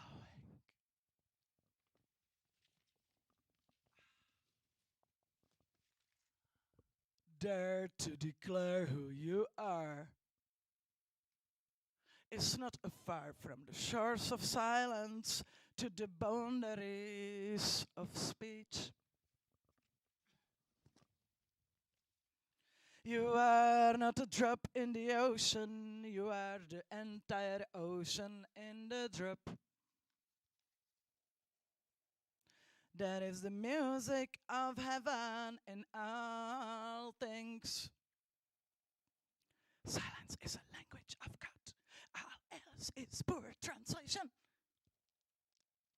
The soul is kissed by God in its innermost regions. You dance inside my chest where no one sees you, but sometimes I do, and that side becomes this art.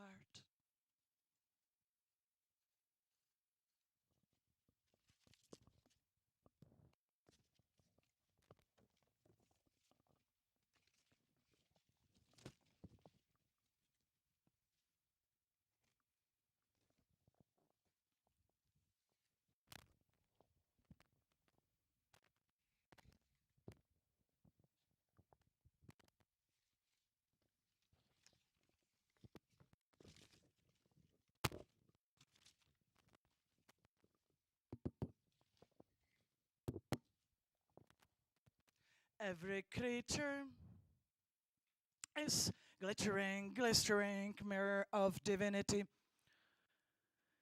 You have to keep breaking your heart until it opens. The earth which sustains humanity must not be injured. It must not be destroyed. The wound is the place where the light enters you. Glance at the sun. See the moon and the stars. Gaze at the beauty of the earth's greenings. Now, think. I too overflow, my body knows unheard of songs.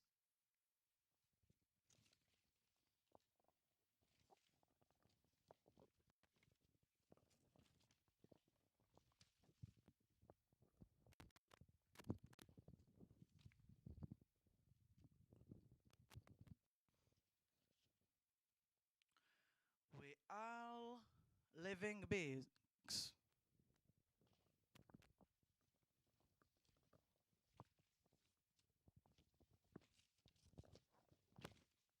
We are living beings on the face of the earth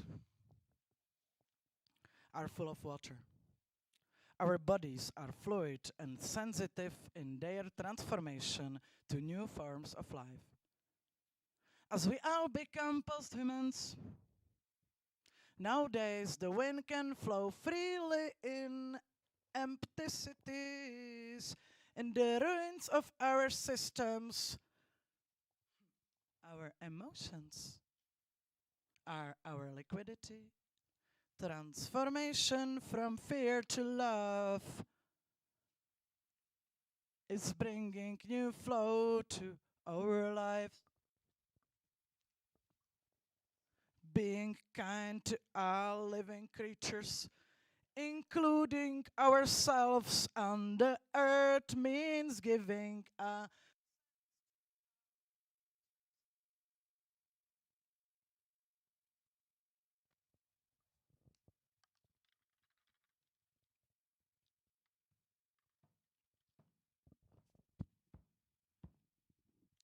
I put small piece of paper called post-structural metabody in my mouth.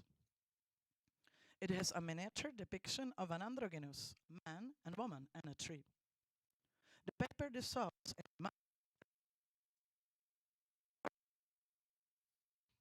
my ego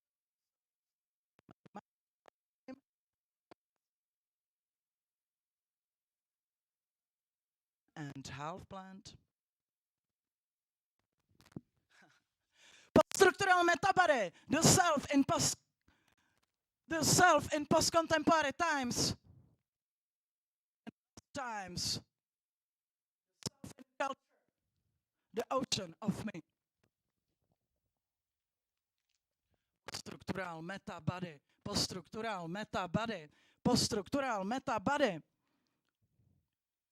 We need to experiment with intensity to find out what post-human sexed bodies can become, because the gender system captures the complexity of human sexuality in a binary machine that privileged heterosexual family formation and literally steals all other possible bodies from us. We no longer know what our sexed bodies can do.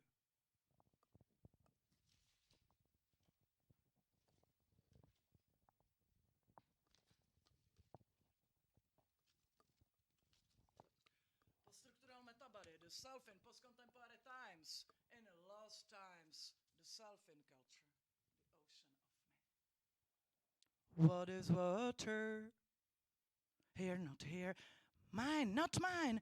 And them belongs to themselves. And what is water? Tiny ocean and sweat and pipe and urine and pet bottle and stream. And what is water? As an alibi, a lover, a promise. What is water? I'm here and now. And at least 3 billion years old and already becoming something else. A body that we all share, but not everyone embodies.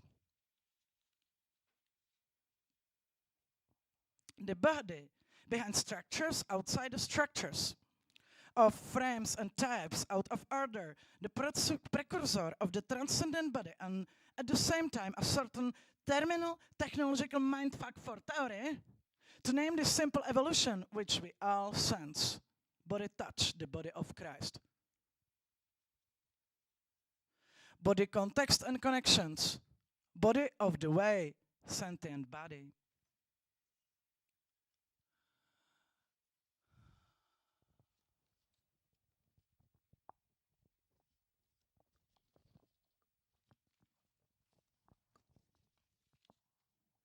We look at the world to see the earth, the silver pedestaled globe to see the grounds. We see what we've done with it, what it has to do with. We see our face bent to a surface. But what of the world is seen in looking at the earth anymore that the world measure of a minute to a rock? Looking but seeing gets a return, gets returned, the river come back, the salmon. We look upon the world to see ourselves in the brief moment that we are off the earth, a small fern in a service in the crevice of the cliff face. To see ourselves in the brief moment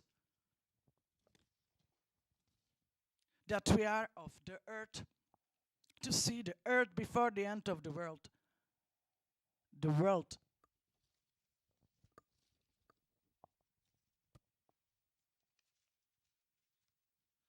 Is mortality. The earth goes beyond us. In the hours of cosmos is the hours of cosmos is our hour of cosmos.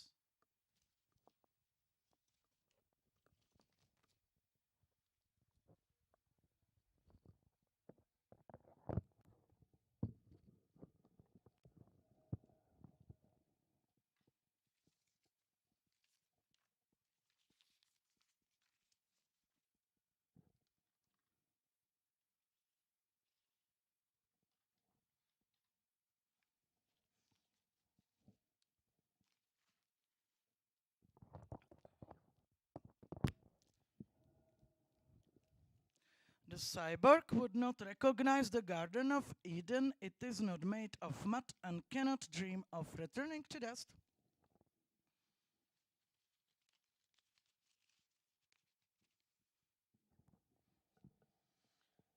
You will find me on the black market of words. They sell here words that have not long been forgotten, of those whose meaning has not yet been completely determined or fulfilled. I dig into one of the pills until a card falls on me. There is the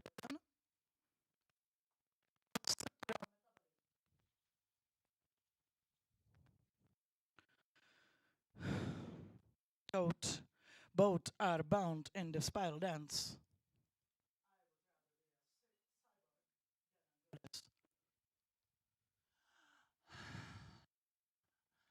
Ashes to ashes, da da to da da, da da to ashes, ashes to da da, ashes to ashes, da da to da da, da da to ashes, ashes to da da, ashes to ashes, da da to da da, da da to ashes, ashes to da da. Ashes to ashes, da da to da da, da da to ashes, ashes to da da, ashes to ashes, da da to da da, da da to ashes, ashes to da da, ashes to ashes, da da to da da, da da to ashes, ashes to da da, ashes to ashes, da da to da da, da da to ashes, ashes to da da. Ashes to ashes, da da to da da, da da to ashes, ashes to da da. Thank you.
we're different. We are the chosen ones. We are actually so incredibly and genuinely different from our neighboring countries and neighboring cultures that we are certainly not, just came with a horde, with a bunch of, tribals to here. Someone's staring at me.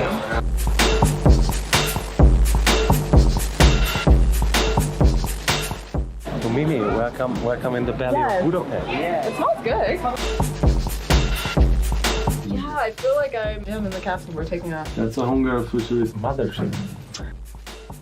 I am fully connected to this place. It's our belly, it's my belly also, and I can feel what is happening in there.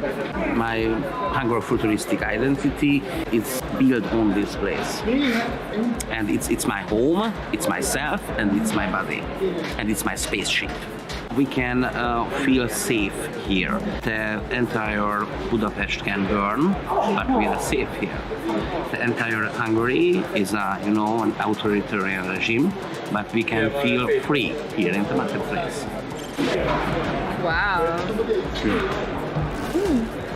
Oh wow, yeah. Oh wow. Hungarosaurus likes unicorn. Hungarosaurus drinks unicorn.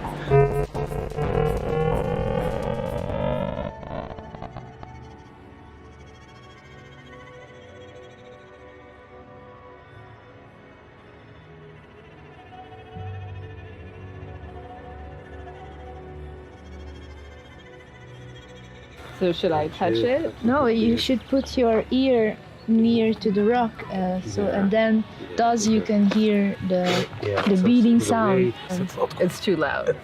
It's too loud. We'll wait. You don't really have to say anything. You just have to touch, feel, and immerse yourself. And it's very healing to be here. Yeah. This is like a nuclear power plant. This is the epicenter of the energy net that interconnects the globe. But it's like the heart of the body. I think it's a gate actually. It's like a dimension boundary, it's a liminal rock. No, it says that I'm not prepared. Then you won't open it.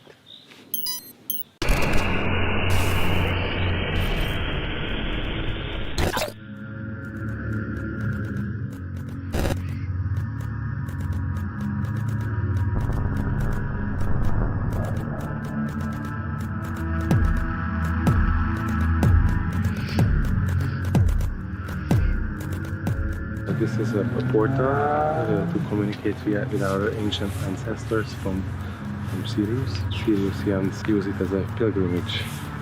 To come here. It may look like ruinish, but this is a very sophisticated technology. And we have to climb in. Okay. When you're learning about Hungo-futurism, don't wear a dress. Vagyunk a nekronacionalizmusnak az egyik ilyen fontos monumentumánál, ahol a magyar történelem kísértetei köröznek. Nevezhető ez az egész úgy is, minthogyha ez lenne a magyar 19. századnak egy gótikus szellemtemploma. Egy kísértet járt a hely, ahol megpróbáljuk megidézni ezeket a kísérteteket, de a kísértet idézés az egyszerre egy kísértet űzés is lesz, tehát hungarofuturista fekete mágiát fogunk alkalmazni, amivel megtisztítjuk a történelmünk traumatikus rétegeit. Hú, ez eléggé kimerítette a csakráimat. Okay, so we made it up here. I didn't die. That's great. Clearly, you really have to rise to the occasion when it comes to Hungo-futurism because, of the sites and the fact that they have been kind of separated from access, Absolutely. So you guys have the same metal? Yeah, but it's not metal. We call it Turanium, the Turanian curse, because we are also a cursed nation. Okay. You know, you just have to go through our history. There's also a reason why I think our primary cultural import is depression, melancholy, and suicidal, thoughts, because we are cursed, and I think we are much better at being melancholic and depressed than, let's say, the British. They have amazing humor. That's the privilege of the, of the colonialists.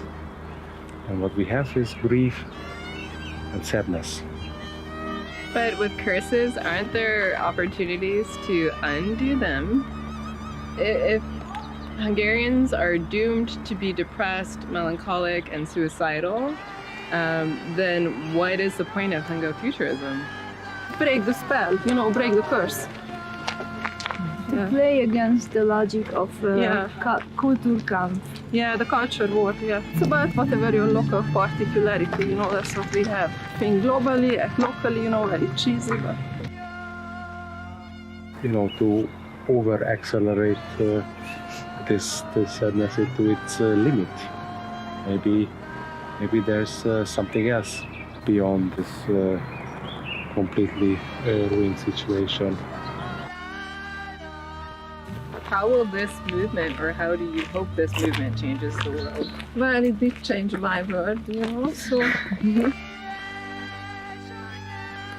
For me, it was about, claiming your own ground, okay, I've had enough of the squabbles and fights and, all the Mickey Mouse, Hungarian politics or whatever. I'm just going on my own way and doing my own thing.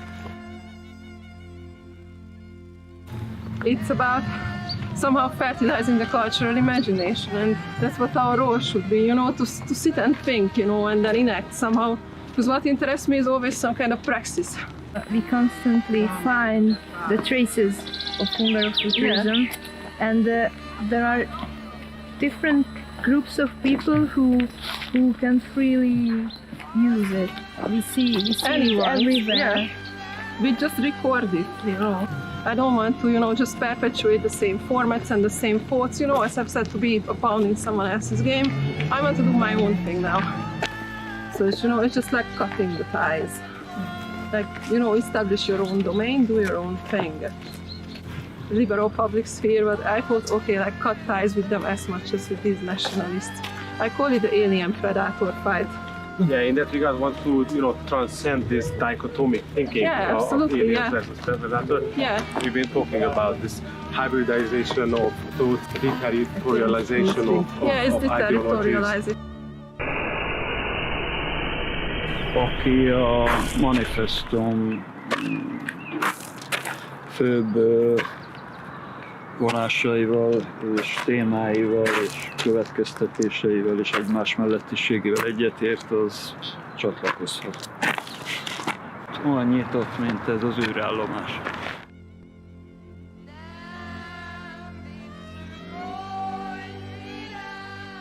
Let's have this as a last image. Yeah, so paprika. Hungarians eat lots of paprika. Yeah, that's it. Please, nations of the world, just say a few praise for us, dumb Hungarians sometimes.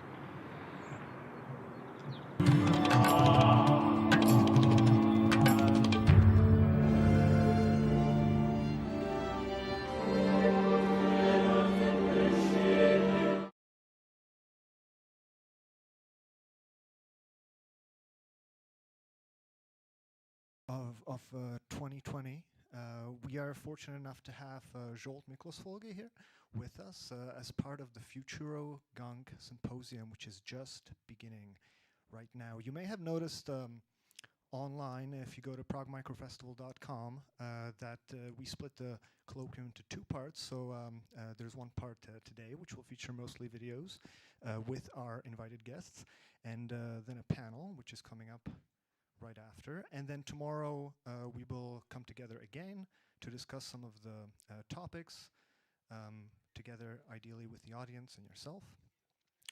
So as a general template for the whole colloquium, we're focusing on grappling with futures in the wider Central Eastern European region. So we're going to be talking about futurism, futurity, hyperstition, nostalgia, the construction of a national identity, and many other interesting things. Without further ado, I'd like to just briefly mention whom we have actually invited, which is already mentioned Zsolt Miklósfolgi, we have Rahel Anna Molnár, we have Kayet Journal, represented by Petra Mogos and Laura Naum, and we also have Dustin Breitling, who will be also featured, whose film will also be featured, and who will also take part in the panel discussion today. Tomorrow we will also welcome Louis Armand and the Adaptive Collective, represented by Daniel Hutler and Janina Weissengruber. So without further ado, as I mentioned, we've seen Mothership. What's coming up is Fabrica Seduction by Rahel Molnár, 2021. Then we have a bit of a longer piece by Dustin Breitling, Čas neutracony, Čas není ztracen. And then the fourth film will be Constructing Nostalgia from the production of Kayet. It's a focus on Romanian artist Vlad Nanka and his work. And then we will come together to maybe discuss the films, maybe other things. So without further ado, Fabrica Seduction.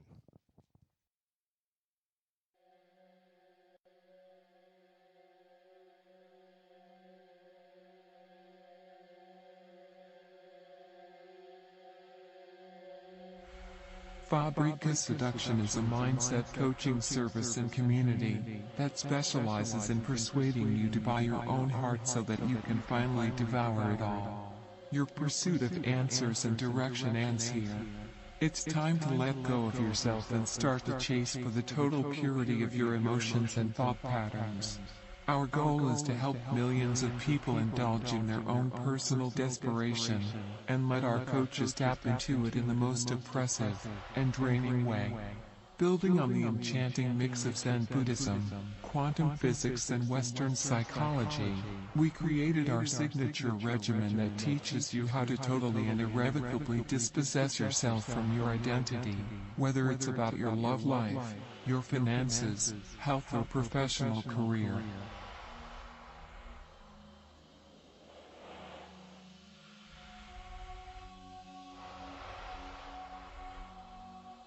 Mysteries do not exist, nor your secrets so sought after. Your doubts, your fears and their fights, all the warmth of otherworldly thrills, they're nothing but parasites, chewing on your inherent otherness. The dazing ones, the ones seducing you into thinking there is still a depth of your being. The questioning ones. It's the other, from which one must always suffer, hiding inside the fleshy bites of consciousness, eating up your potential to crack the code open. The other must not exist. Alignment is sameness. Your heart is nothing but a luscious wetland waiting to be colonized, setting you free from your so-called self. In the end, everything and everyone must necessarily and absolutely be one and the same.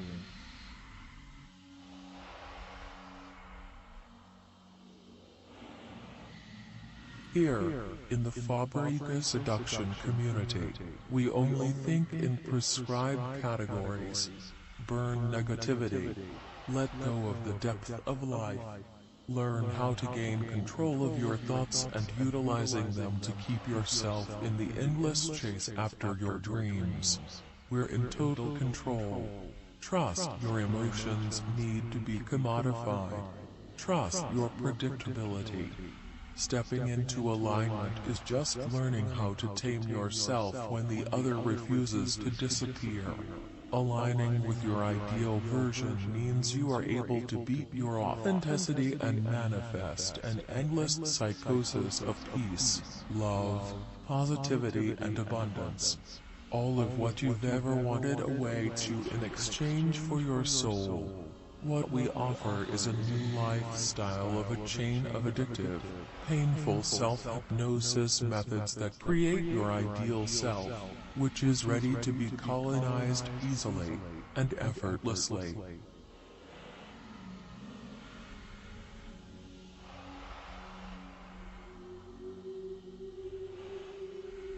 The downloadable ebook of Fabrica Seduction contains our coach's signature 360 method, comprising a daily practice that will ultimately kill the part of you that ever believed in your own truth and the validity of your emotional matter. With practice, you can brainwash yourself with ease and teach yourself all the new, positive emotions and beliefs leading nowhere, but successfully keeping you our slave forever. The book contains the theoretical background and history of our teaching, together with a set of morning, afternoon, and night affirmations, meditations and visualizations, magic spells and surprise hypnosis techniques for an early bird offer of $99. All for the elimination of your complete belief system and the implantation of a new, more governable one. Outdated ideas of emotional heterogeneity and all the juicy antagonisms of desire are ridiculous products of your vulnerability. They have to be eliminated. Cut out the other, and claim your mine.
Этот мир существовал раньше. Время, когда я ушла, чтобы не вернуться.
Powiedziano nam, że obudzimy się na innej planecie.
Przygotować się do lądowania.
idziemy? Czy możemy się poruszać? Nie mogę opuścić swojego miejsca. Czy to jest miejsce? Obudziłam się, że to wciąż sen. Ja nie mogę klikać.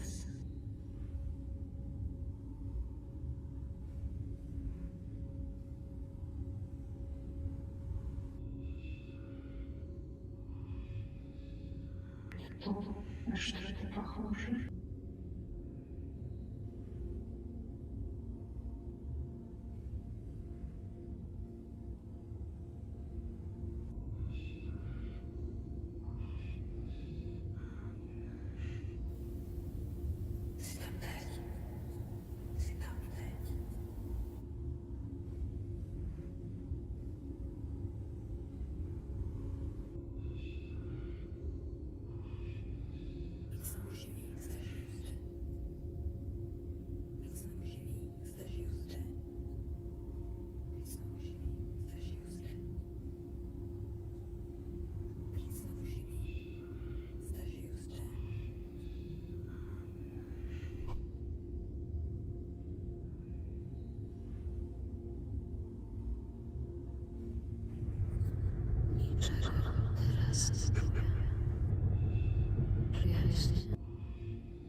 Mogę się ruszyć.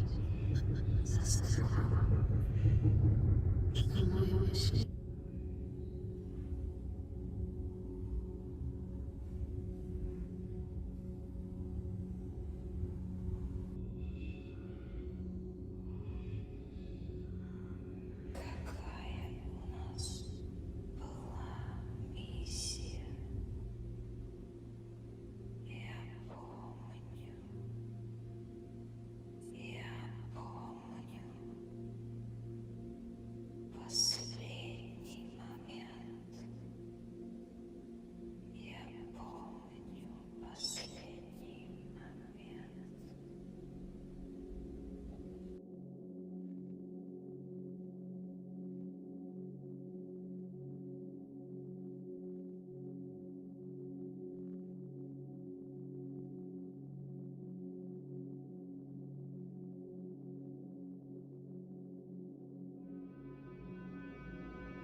wrócić do domu, na naszą planetę, do naszego świata, do naszych pierwszych wspomnień.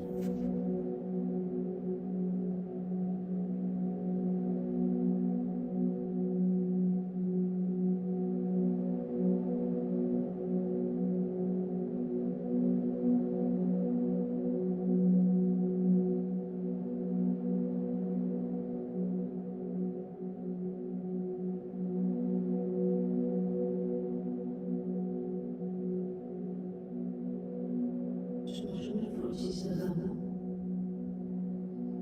Czy to wciąż mamy?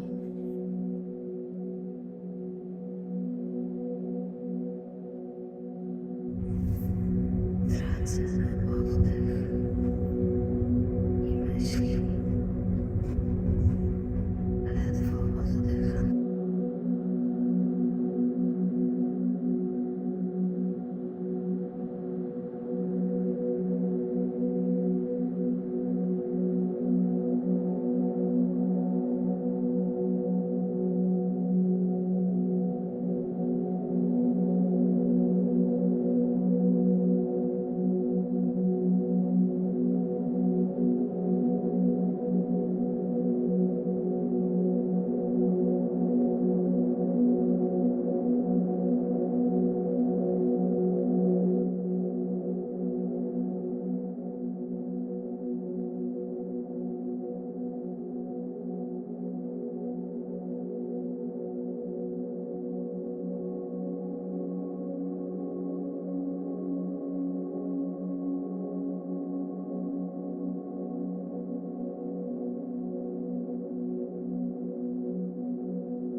Moja pierwsza czy ostatnia śmierć.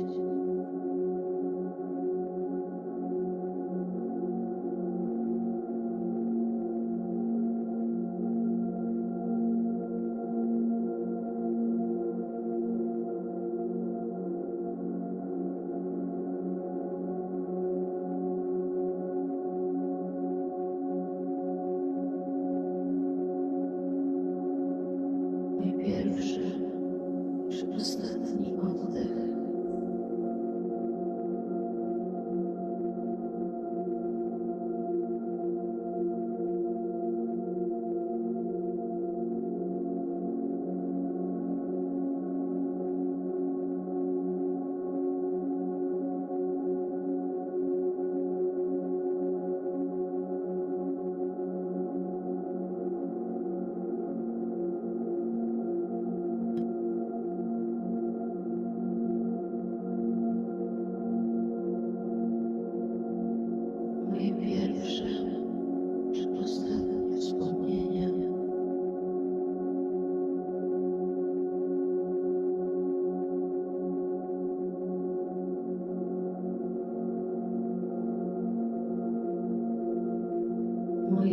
pierwsze czy ostatnie słowa.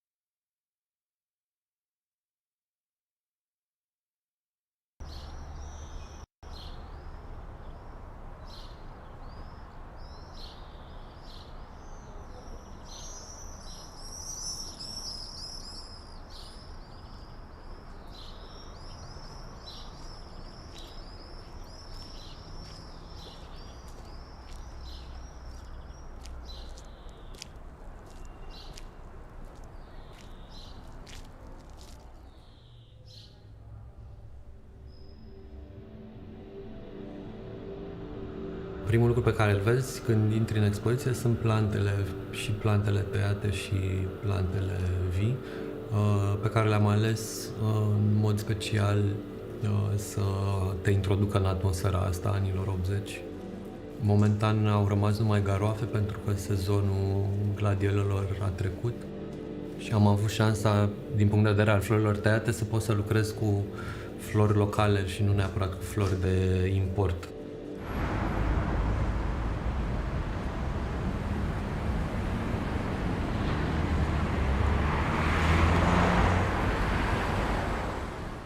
Încerc să creez un univers estetic care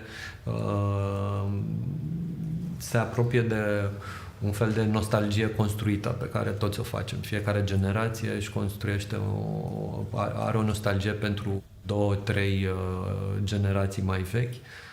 Cumva haosul din București te obligă să-ți creezi un spațiu confortabil în intimitate și asta se întâmplă nu doar raportat la felul în care ne construim spațiu intim, cred că se întâmplă și raportat la interacțiuni sociale, contexte culturale. Mi se pare că se întâmplă foarte multe lucruri în spațiu intim și în apartamente.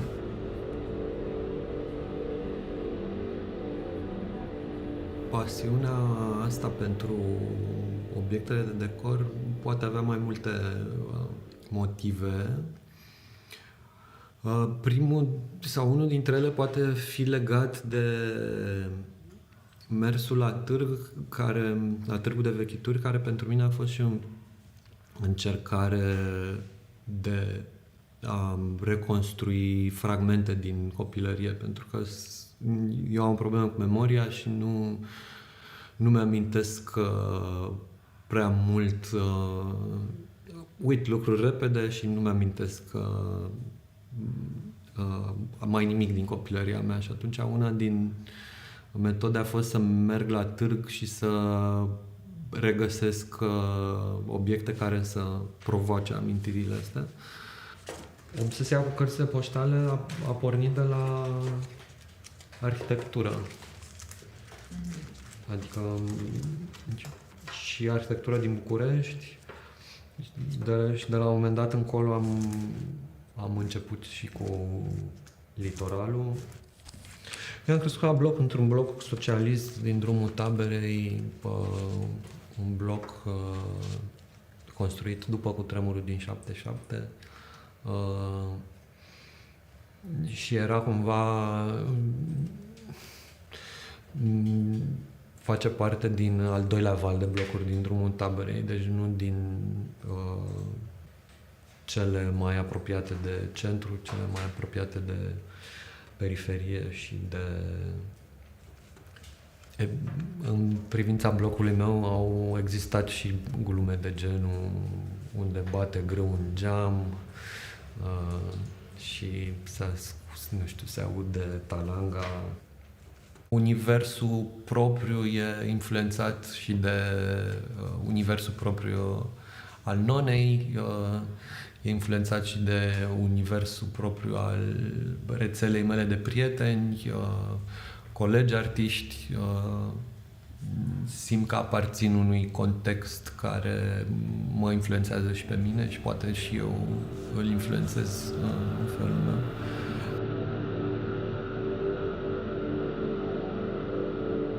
Cred că cel mai simplu e să citești spațiul ăsta al Europei de Est din perspectiva influențelor istorice ale imperiilor care au ocupat zona asta.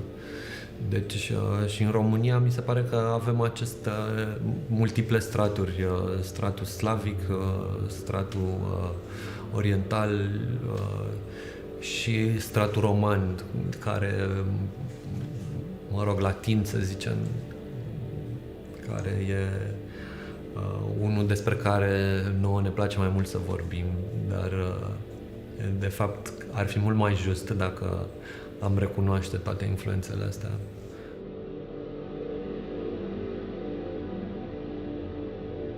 Expoziția prezintă două interpretări ale socialismului.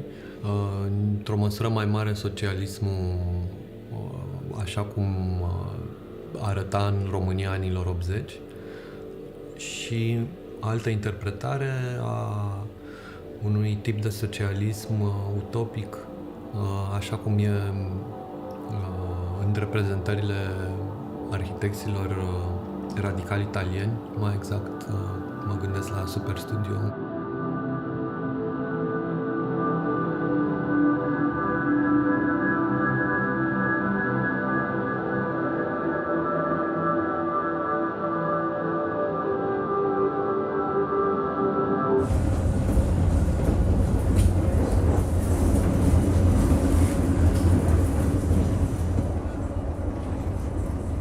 Locuitul în București nu e un lucru hotărât definitiv pentru mine.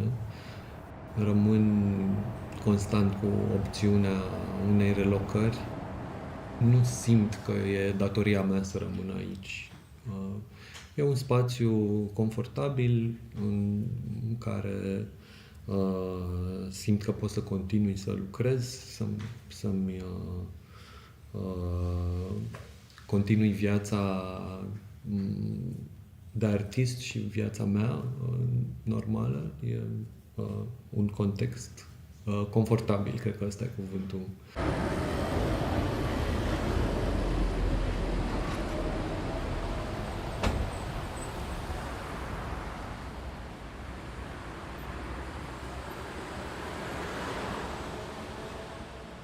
Asta e o lucrare din 2002. E filmat în părculețul copilăriei mele, cumva la 50 de metri de blocul în care am locuit eu. Un bloc foarte asemănător cu cel care se vede în cadru. Tipicul bloc socialist construit la sfârșitul anilor 70 în București. Îmi place că se vede, cumva video e datat și se vede epoca în care a fost filmat, inclusiv din hainele pe care le purtam și e și perioada asta a tranziției, începutul anilor 2000, primii pași spre capitalismul autohton.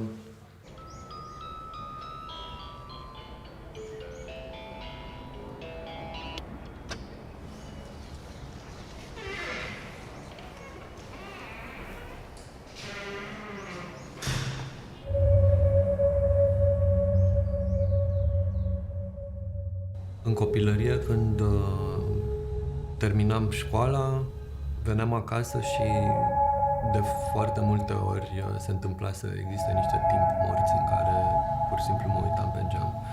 E un peisaj destul de plictisitor, blocuri, câteva mașini, mult mai puține decât acum, uneori copii care se jucau.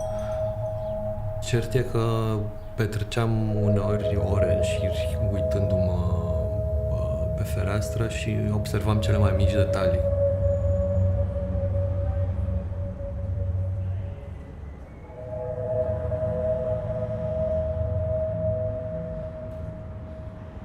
Mi se pare că există nu mai știu cine a zis că e imposibil să fi un artist bun sau foarte bun și să nu se afle de lucrul ăsta și lumea să nu își dea seama de lucrul ăsta. Cred că ceea ce contează este să te iei în serios ca artist, să lucrezi, să fii pasionat, să lucrezi mult și atunci e imposibil să nu fii observat.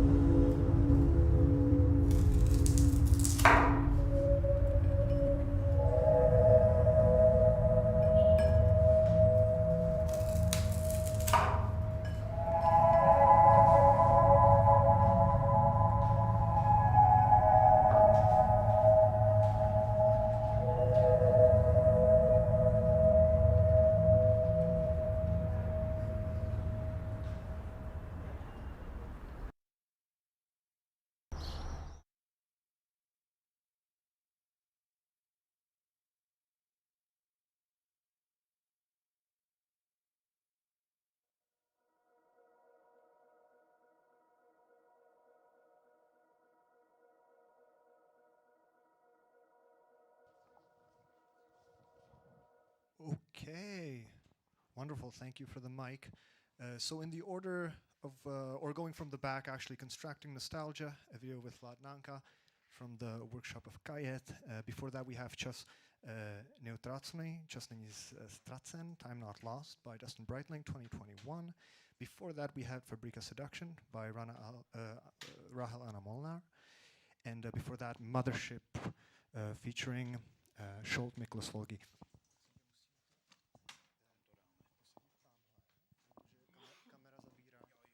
We're just resolving it for the camera so that we are in fact visible on our stream. If you haven't already done so, I recommend visiting PragueMicrofestival.com, where the bios and abstract for today's and tomorrow's Futuro-Gang Symposium are available. I would like to invite our guests, if you would be so kind as to come on up. Yep, we will be here. There is a microphone ready for you.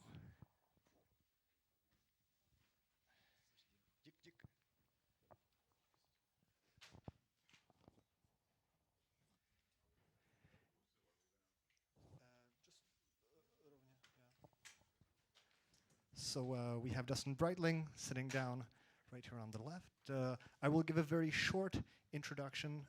Again, everything more substantial is online at PragueMicrofestival.com. So Dustin is a PhD student attending Masaryk University based in Prague. He helps and has co-founded the Diffractions Collective, where I in fact believe you can view the video we've seen today. We have Petre Mogos sitting down next to Laura Naum. Both are members of the Kajet Collective and have visited us here from Bucharest. The last video was from their production. Then we have Rahel Anna Molnar, who is here visiting from Budapest, and Scholt Miklos Volgi from also Budapest. He is here currently on a residency with the Meat Factory. Okay, now to get right into it, and I'll just, I guess I'll take a seat right here. Okay, yeah. To get right into it, as a point of order, I will sort of ask each collective or individual a question, and we'll try to get a discussion going, and then of course it'd be great if perhaps you yourself would have some addressed questions based on the work we've seen. So again, to go from kind of backwards in a truly retro-futurist way, I'd like to ask Kajet and Petra and Laura about the creation of nostalgia in what we saw with Vlad Nanka's work, because in a way, and we talked about this in the hours leading up to this event, that if we're talking about futurity and futurism, there's always a type of repressed dimension of perhaps trauma, of nostalgia, of the past creeping in. Futurism, on the one hand, seems to be a very, of course, forward-oriented, Promethean-scopic phenomenon, as we see it happening currently and in the past. But at the same time, there's always an element of retrospection and a type of a retrospective dimension to it. So could you maybe share some of your thoughts on this? So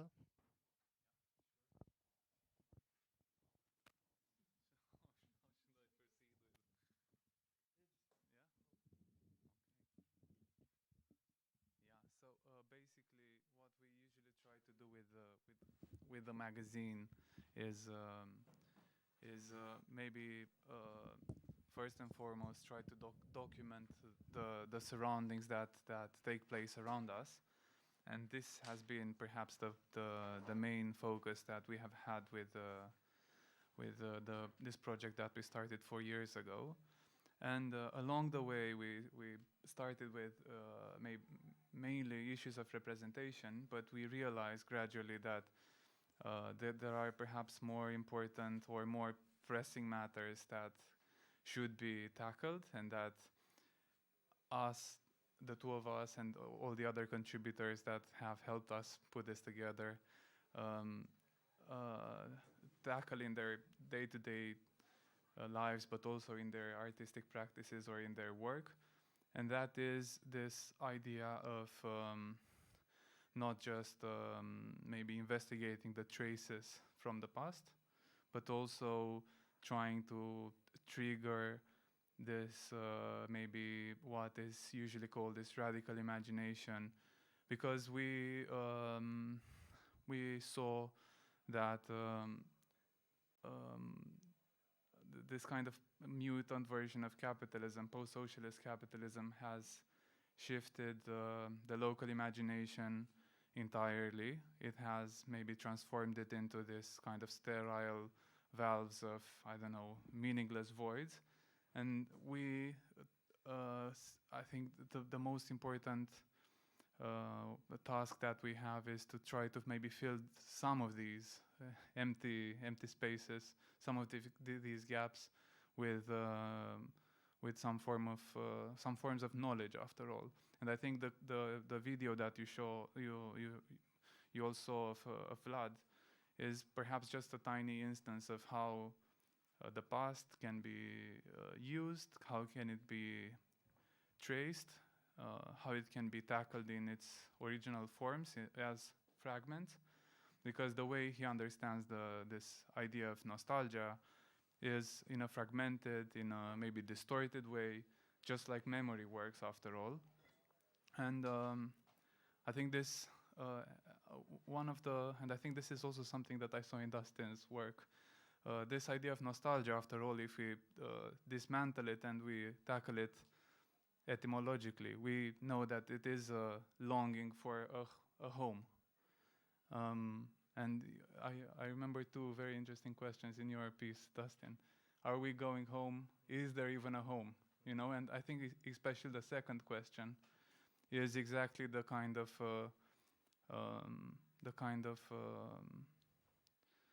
message that we also try to focus on.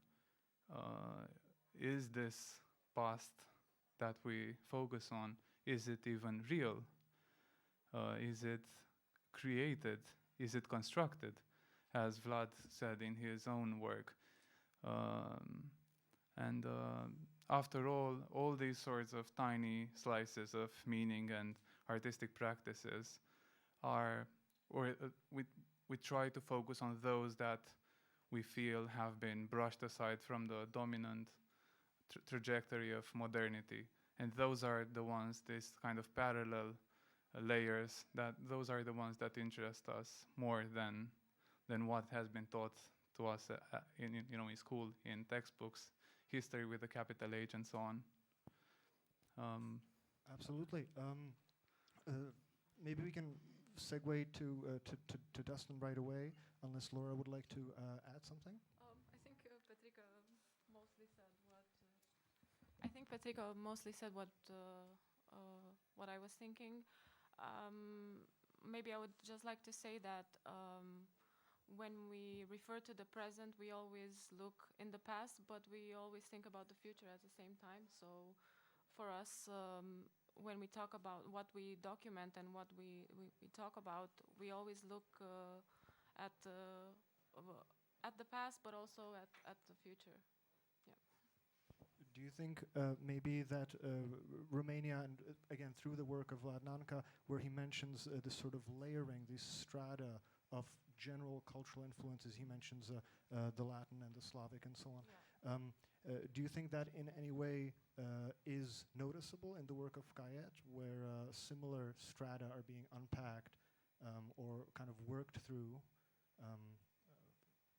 Yeah, of course, definitely. Yeah, and I would say that maybe this moves beyond, civilizations or ethnic grounds as the ones that he mentioned, but it is also present in other kinds of social fragmentations that are present nowadays, from social classes or economic backgrounds and so on. And these are, I think, by focusing on these differences, in most cases, the overlying conclusion is that it is all almost the same, and that kind of shared past or shared present are the ones that unite us into something, and they give us a sense of solidarity, if that is interesting. There. Yes, we're trying to talk about the future and keep coming back to the past. Yeah, I know. The way sort of it seems with what you said and the way Kayet presents these issues are largely sociopolitical. To move on to Dustin's work, I think he grapples with the past and with the future in a much more geophysical, microbial, biological level.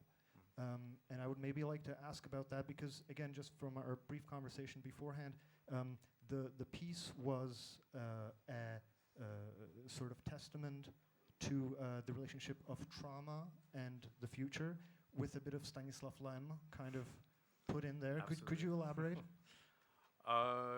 Yeah. So I didn't necessarily think of the film as having an overarching thesis in relation to futurity. If there's a temporal dimension or temporal element, it does associate itself with trauma. Since I mean, more or less with the film, yes, the bare bone plot is something that comes from Lem, because I was always interested in how Lem, every time Solaris has been translated in the film, he had strong misgivings about it, especially with Tarkovsky's version saying that he felt he was trying to create crime and punishment, and that he was trying to include this melodramatic human aspect, and it didn't necessarily dive into, let's say, the kind of inhumane element that could not necessarily be domesticated within kind of the human space. So I mean, and the other elements, or some of the work I was reading around that time was related to, for example, stress. Well, not stress. Actually, it's terror simulation theory, terror simulation theory. So the whole notion of this is looking at how our dreams are actually rehearsals for basically catastrophic / threatening types of environments that we've evolved over the course of millions of years. So there's been studies that they've conducted with Kurdish and also with Finnish students, and they found, for example, with Kurdish students, since they've been inhabiting more adverse environments, there's greater frequency of them reporting narrative, traumatic types of events in their dreams and so forth. So I wanted to address and incorporate that and conceive of the planets. I didn't necessarily want to specify what the planet looked like in any sense or fashion. I mean, that's why, of course, with all the imagery there that I was compiling, it was just a kind of a myriad of planets that could be something that ideally would be what we'd like to inhabit, or it's something where we already have that resemblance of the past in this case.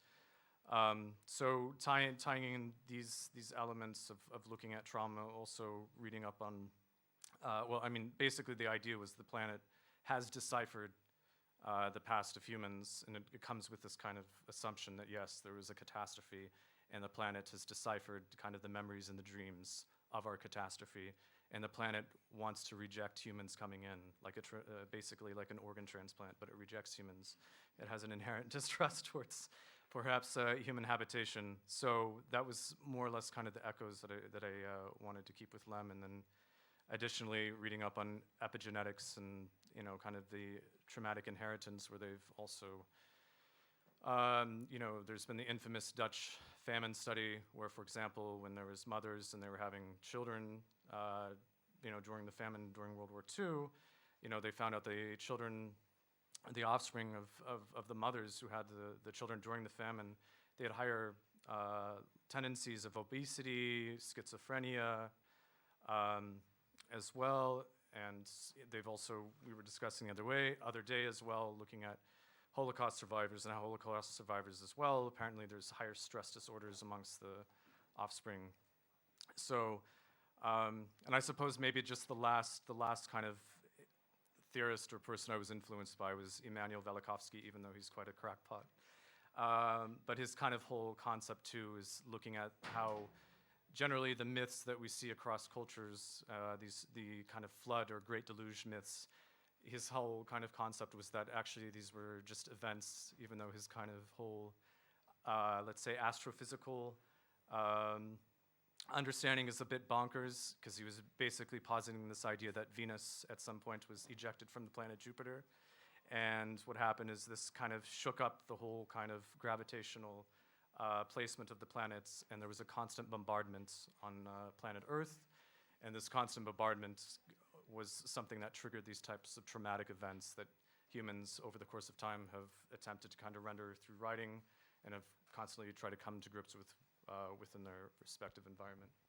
So your general kind of conceit in what you said is that trauma, in a way, is recorded not only on the level perhaps of language, but of the planet, of the body as well, obviously. Yeah, I mean, I think that's the fascinating aspect that's unraveling, is looking at how trauma is encoded genetically as well. I mean, even a lot of the recent studies that they've been doing with mice, I mean, it's even you know, the mice don't even actually have to be.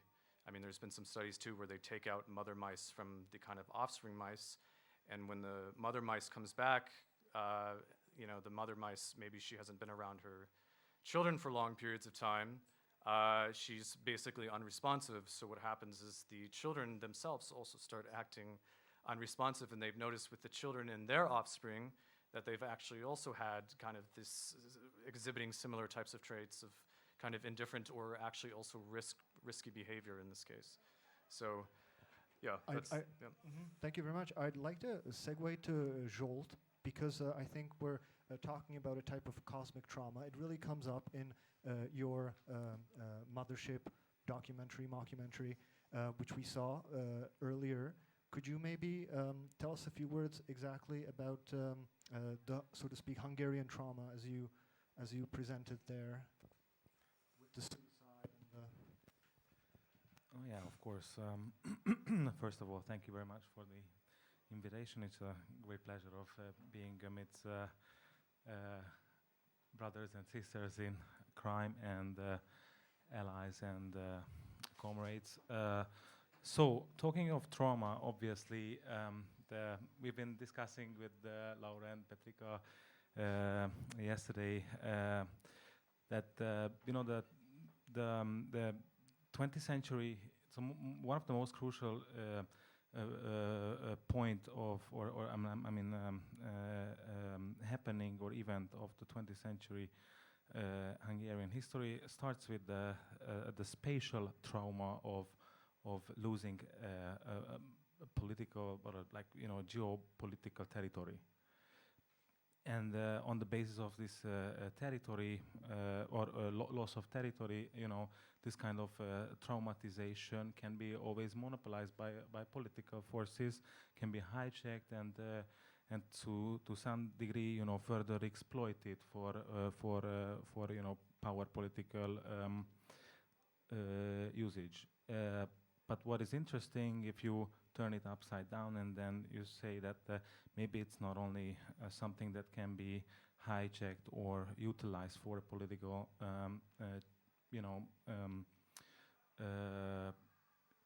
power making, you can also put it the other way around and think about it as something that has a geo-speculative potentiality to turn the existing plateau of thinking of the territory from a rather, you know, a speculative way where you can actually turn the imagery of the space into something else, and this is what we call, I mean, in the sense of Hungarofuturism, as xenotopia, which is the altering of the given imagery of the space we inhabit, not only physically but also virtually, politically, poetically.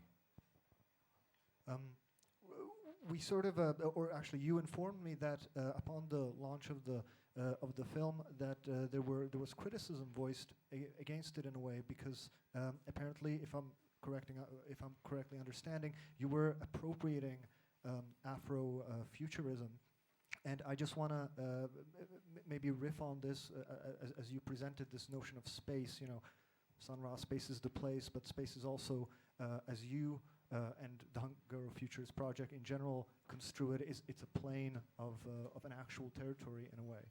And I just want to ask about your perhaps reaction and your theoretical resolution to this alleged appropriation on your part.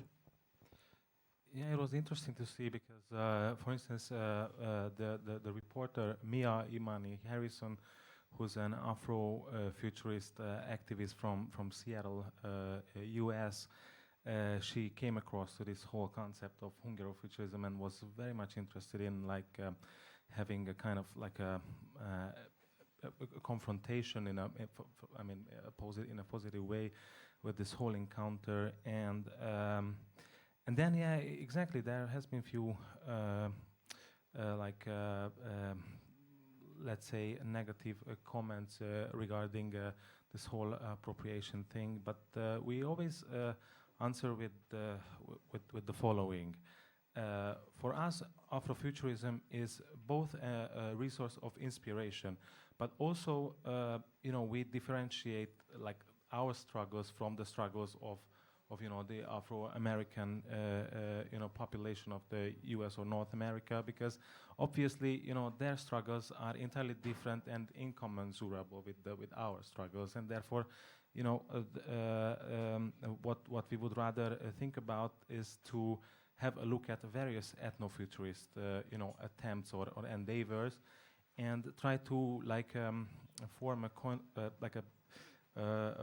a form of solidarity amidst these various emerging ethnofuturist endeavors, and also to have this kind of, from a rather academic or discursive point of view, have this para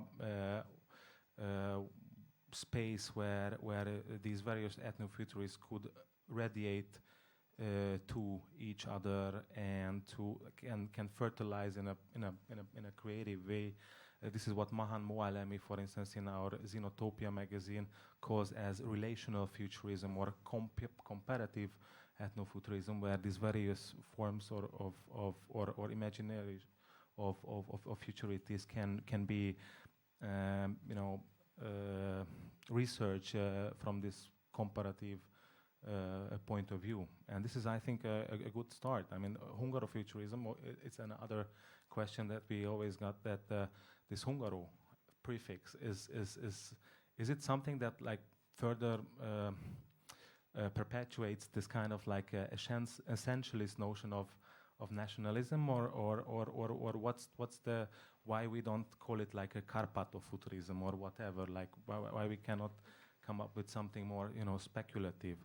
But on the other hand, it has a very fixed position in the political landscape of nowadays Hungary. So it's obviously, it has this kind of immediate reaction to what happens on the ground level of everyday politics. So yeah, sorry, I don't want to Thank you very much. That was great. Our last speaker is Rahul Molnar, and you mentioned this sort of ground level of actually self-organization and cross-fertilization, and this is something which Rahul has been involved for years. She has come here with the Alterum project, which actually linked together artists and galleries and spaces across the wider Central European region. It was supported by a V4 grant, and apparently things kind of changed along the way. Could you tell us a bit about the whole project? Yeah, it's and I'd like to also thank you for the invitation. Also because what you do here with this festival is pretty similar to that what I'm gonna be talking about. I try to like summarize it shortly because it can be, there is a very, very long version to it, but so it went as follows. We started this with the idea in 2019, and it's important for me, I think, that first thing which is important, that in the end it's a project that like I think more than 40 artists and theorists and curators worked on it, and everybody will have a very different idea in relation to it, so it's my perspective, but I was the initiator of this. Then we started to cooperate with Budapest-based artist and gallery Mythe, and the whole idea of the Visegrad Fund came later. I mean, there was a network of people in the region, and we wanted to expand something that we felt we have in Budapest in terms of community and support and basically that for each other. And we wanted to see how it goes on the regional level, while we felt that we still feel the importance of DIY underground spaces and communities in arts and music in Budapest, and wanted to see what's the difference and actually what's going on in the neighboring countries, because we didn't have much. There are like friendships, but we wanted to somehow frame it to a more organized, structured level where there is also money involved, basically. That's happened. And we started with 4 galleries from here, from Prague, from Košice, from Belgrade, and from Budapest. And the original idea was very much based on personal meetings, because one of the whole point of this project was to spend time together and to meet each other and to meet the scenes that we are talking about and wanted to research. But then COVID came, and we had to transfer this whole thing to the online sphere, as most of us. And then this year 4 exhibitions happened, international exhibitions that featured works from young artists from these 4 countries in the partners' galleries. And now we have the final publication that also wrote an essay into. That's the short story of the project.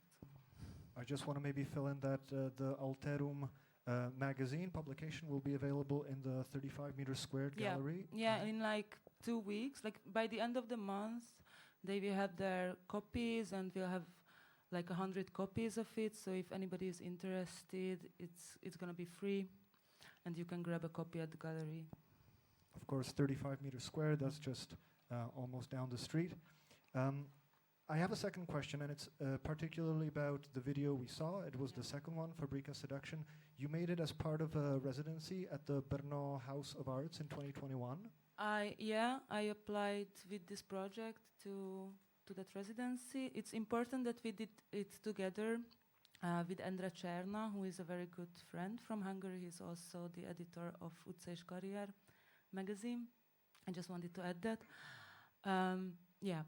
That was it. And what is maybe interesting with that, it's a very different project, not at all connected to the Alterum and what I was talking about, but But the funny thing is that I now realize that it's also like both of the projects deal with the other and otherness, but in a completely different viewpoint and like opposite, basically. Did you actually get to go to the Brno House of Arts, or was it also due to COVID? Was it? No, I went there. I okay. spent a month there. How did you like it? The House of Arts or Brno? Both. The House of Arts team is amazing. Who I met there and who worked to make everything comfortable for us. And it was also a nice timing because I made some Czech artist friends there who we were together in the residency. Brno is somehow very big and very small at the same time. And in the summer, I was there in June, and I felt somehow time stand still, and I couldn't really decide if it's a nice feeling or if it's not. I'm not saying it pejoratively, but yeah, that was my impression. Time standing still. That's quite amazing. I would like to open the floor for questions. If anybody has any, I would hand off the microphone to the audience.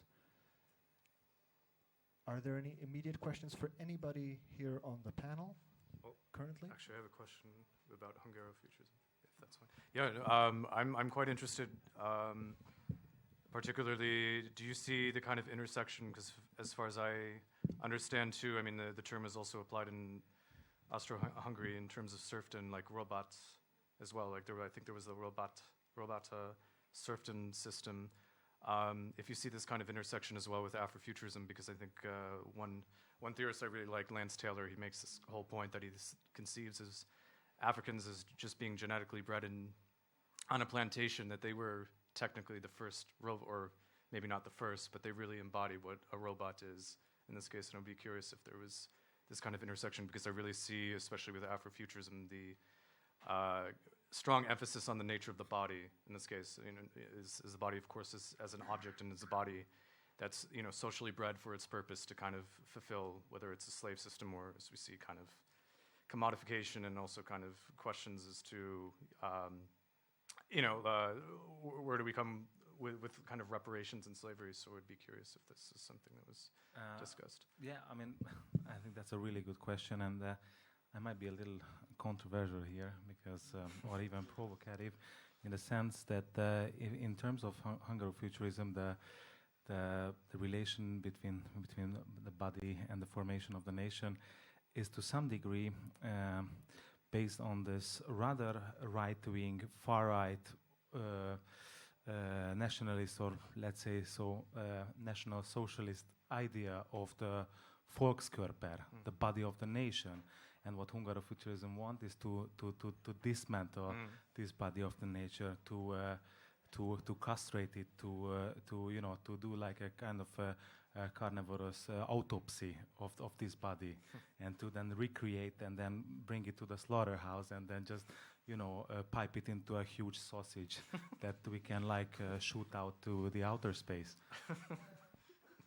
Zsolt is just now working in the meat factory on a culinary project, and he is in fact focusing on the way food and nationality or the act of nation building are interrelated.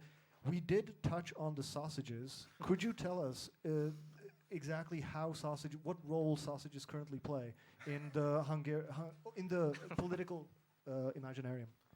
So maybe let me start to just name a few like culinary or eat art, gastro art projects we had with regards to sausages. One was that there's this Austrian, I don't know what's the name of the conceptual artist who had this project of, and if anyone knows from the audience, please help me out here. Günter Bruss, Günter Bruss had this project of the literary Wurst. I don't know if you're familiar with that.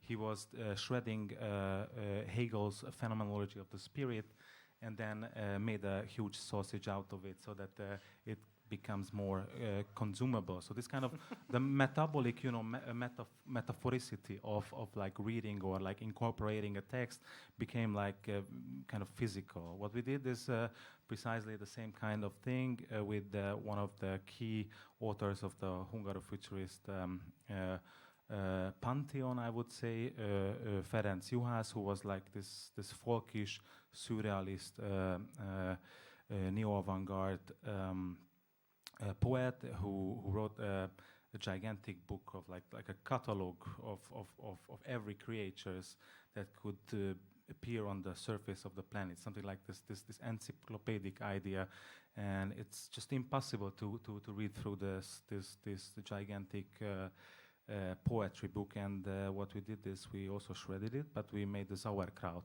out of it. So we fermented it, and then it started to ripen. We buried it in the garden of one of our friends, and then it became somehow digestible.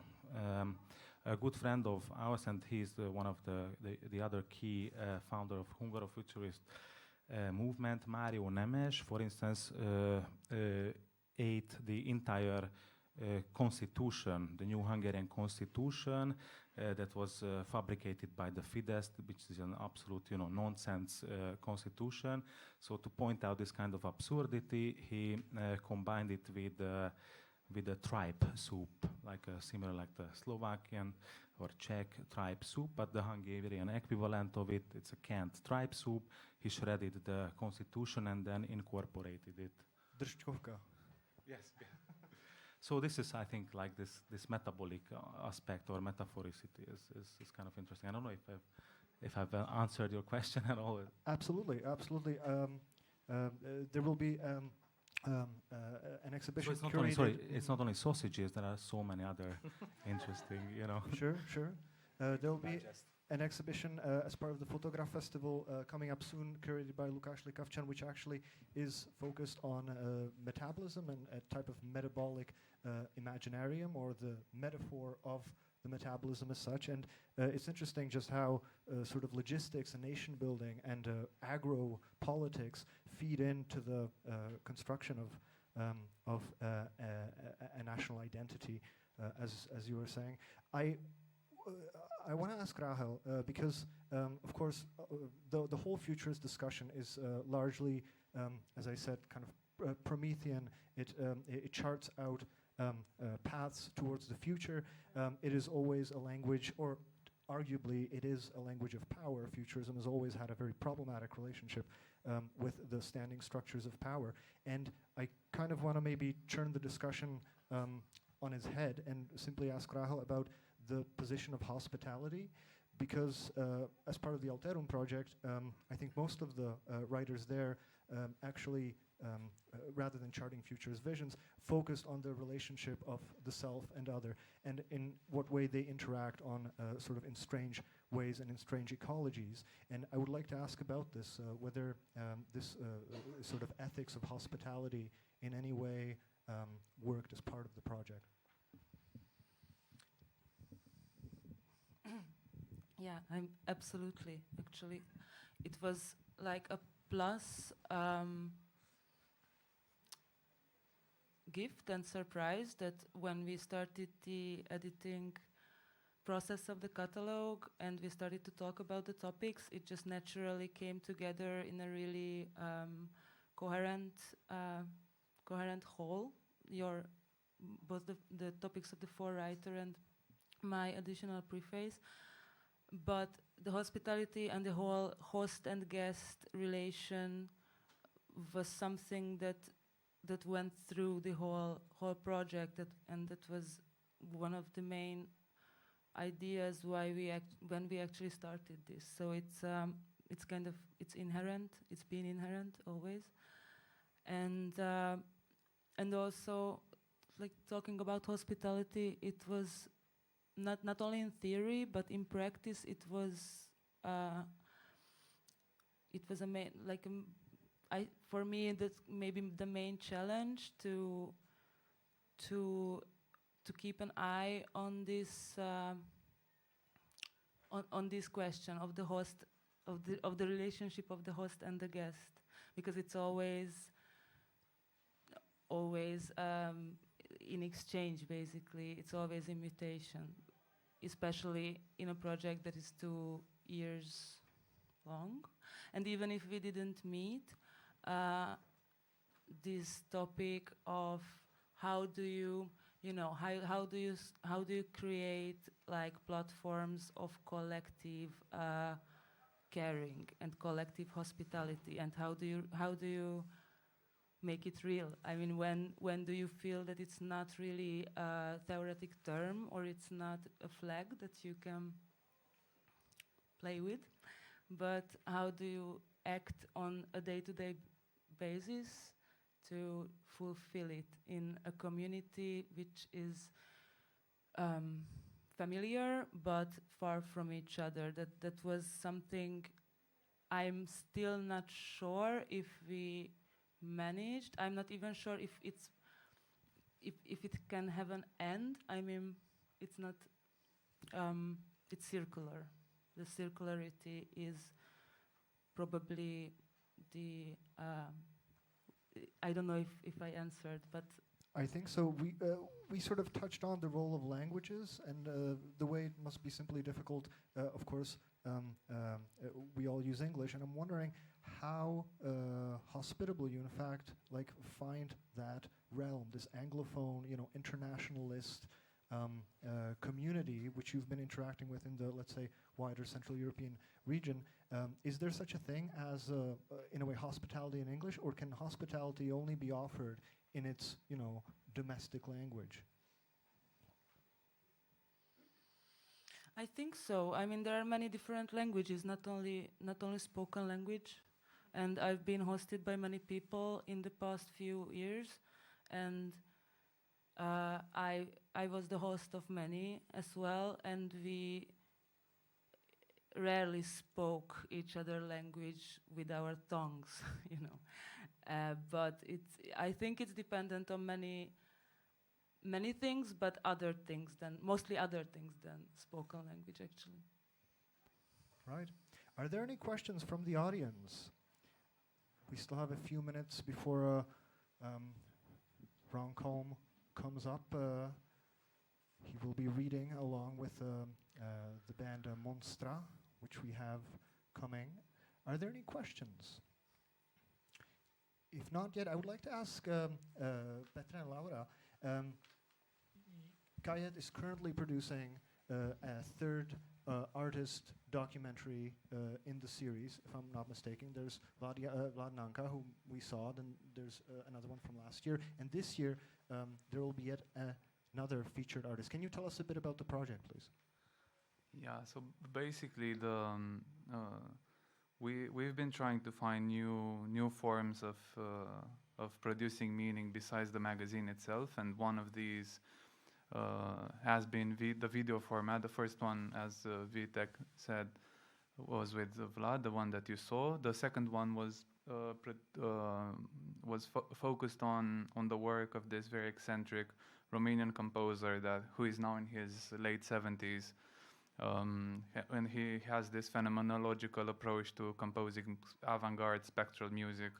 He is quite a character, and the video is up online. You can watch it on Vimeo. And the third one is focusing on the practice of another Romanian artist that currently lives in Switzerland, called Maria Guță, and she has this kind of a multiple personality disorder in which she basically jumps from one sort of identity to another. And I think that this also has something to do with what you were saying earlier about language. Her being a Romanian in Switzerland, having to learn French, German, and English as a sort of this kind of hybrid identity. She produces for this video that is coming up soon 4 different characters for each language, and she is basically trying to maybe interpret, maybe to give meaning and give life to words and to how various parts of the country of Switzerland also influenced her own being. And I think, yeah, this idea of language is also something that we have encountered as an editorial project. Perhaps we always have this kind of disclaimer when we talk about the magazine. And as you said, English is this kind of lingua franca that we have to accept. Is it a tender form of self-colonization, maybe slightly? And who are we, or who gives us the right to talk about Eastern Europe in the English language as if we are, in micro narratives that are coexisting in so many different regions, and we accept this kind of critique, but at the same time we always try to reverse it and to maybe see it as a form of I think, yeah, this is also close to what you were saying, Rahel, about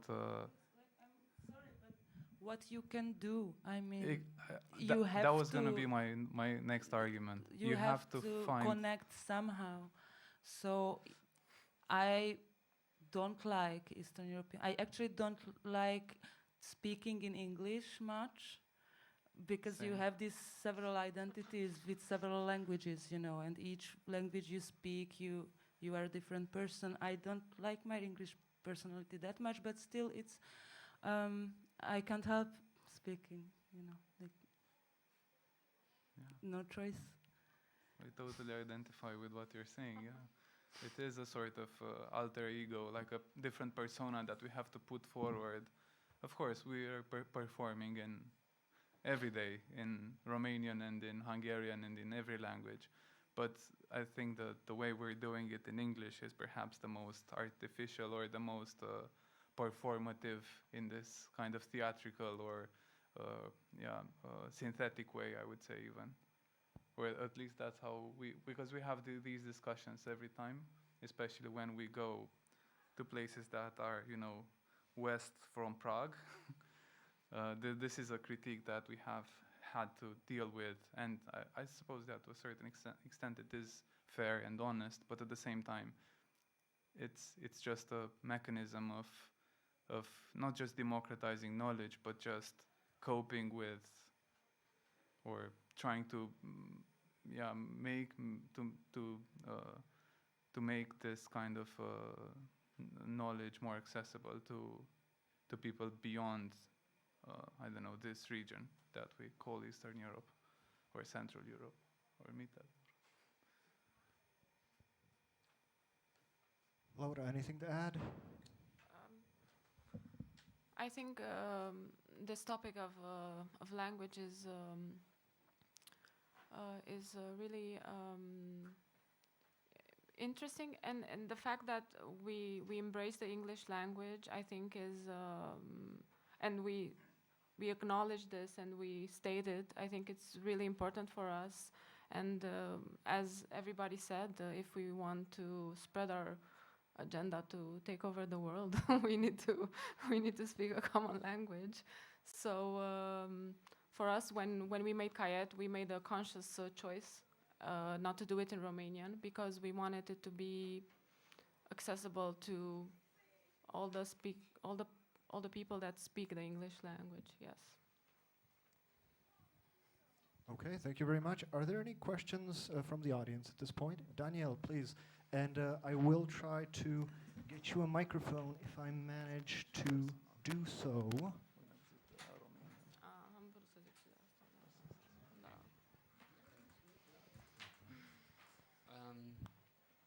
So, no, it's okay. Thank you all for the presentations.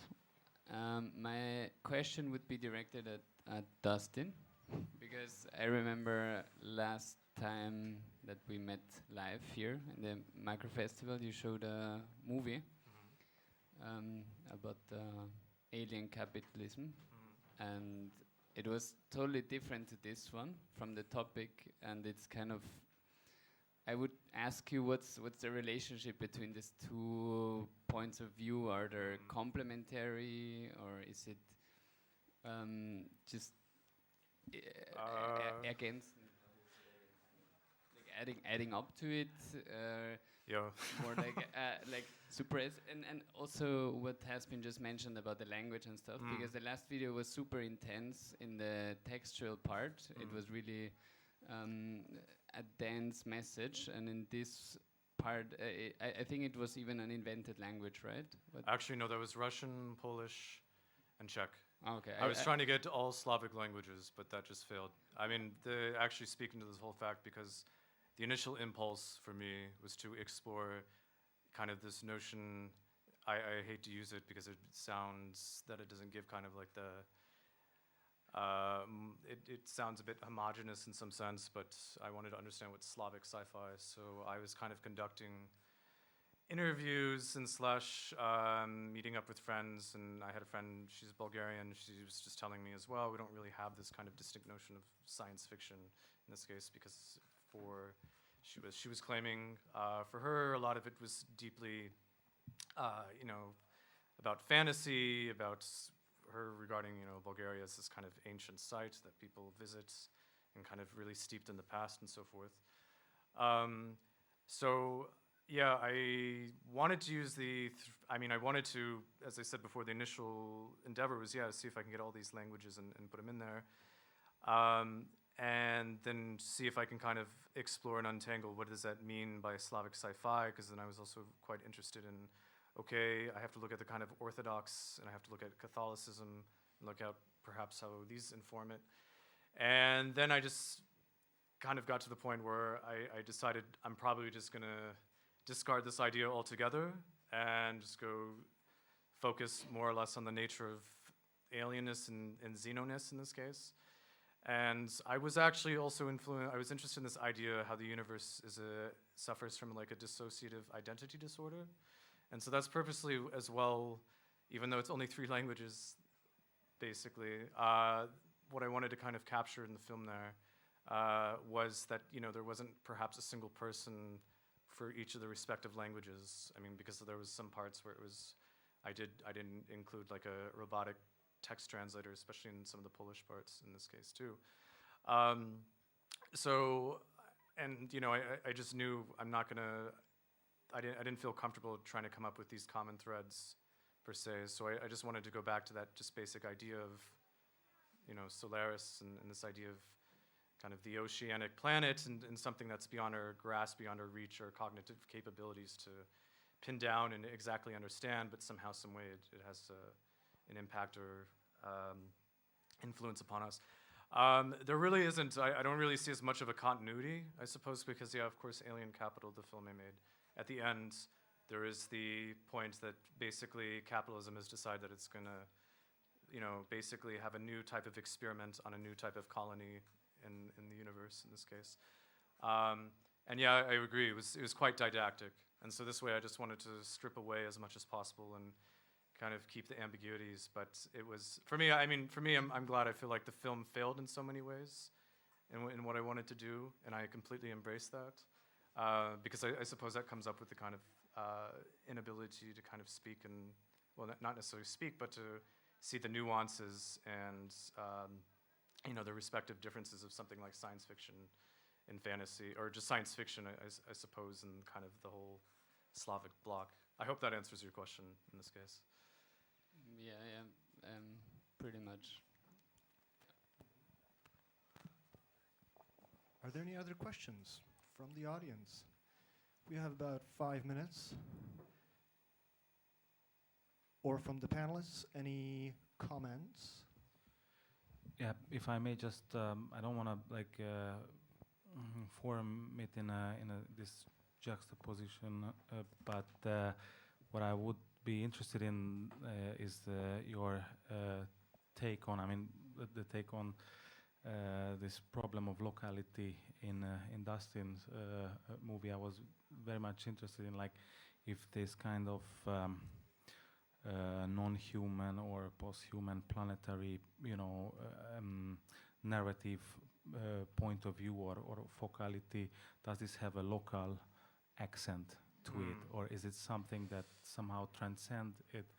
It's because it's interesting in a way, like with this pan-Slavic, imagery or envisioning. It appears that it somehow fixed this in a certain, paradigm of locality. Yeah, that's just a Yeah, no, of course. I mean, the paradigm of locality is. I mean, that is a very important thing because I'm very interested in Polish sci-fi. I mean, it's not just Lem, but of course, looking at like Zułowski and these types of figures, and of course, me not being from this territory. I mean, the imagery there, the imagery, especially with films like him or Obia, Konec cywilizacji, or the end of civilization.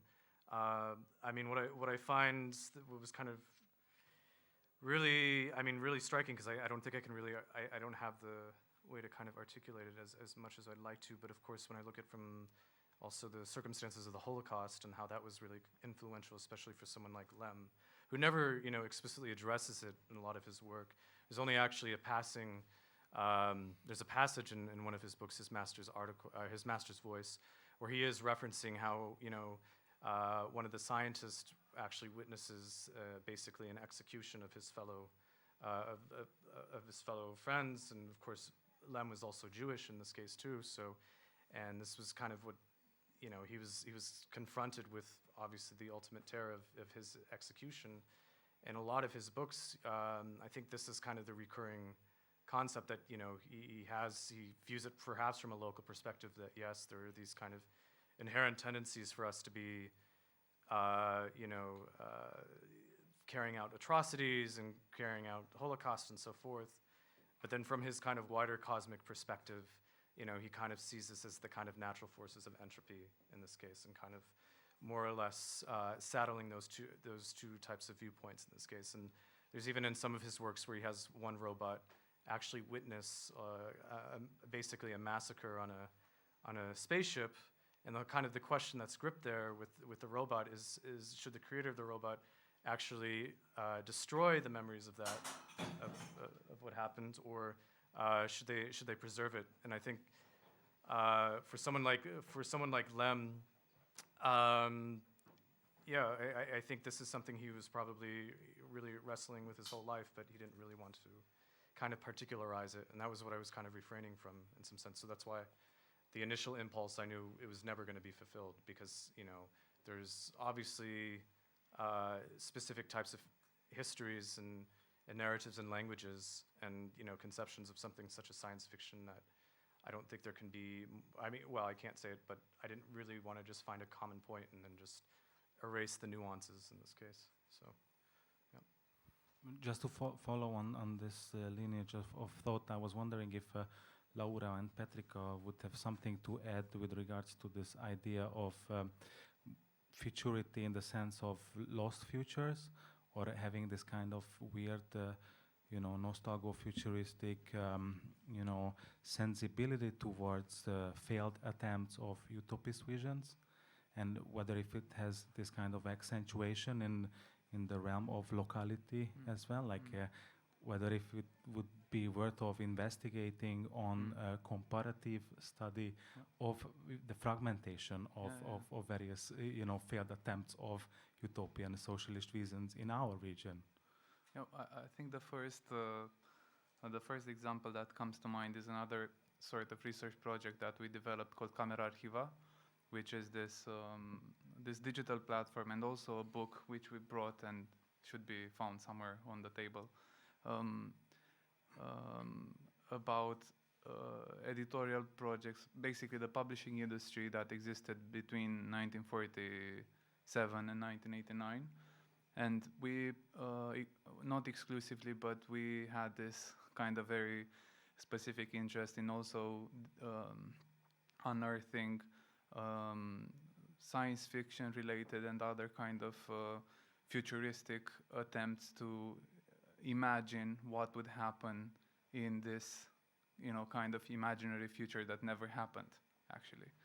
And I think it is quite interesting to, we were very impressed by not just the diversity, but just how many of such instances existed before 1989 in Romanian in the Romanian publishing industry.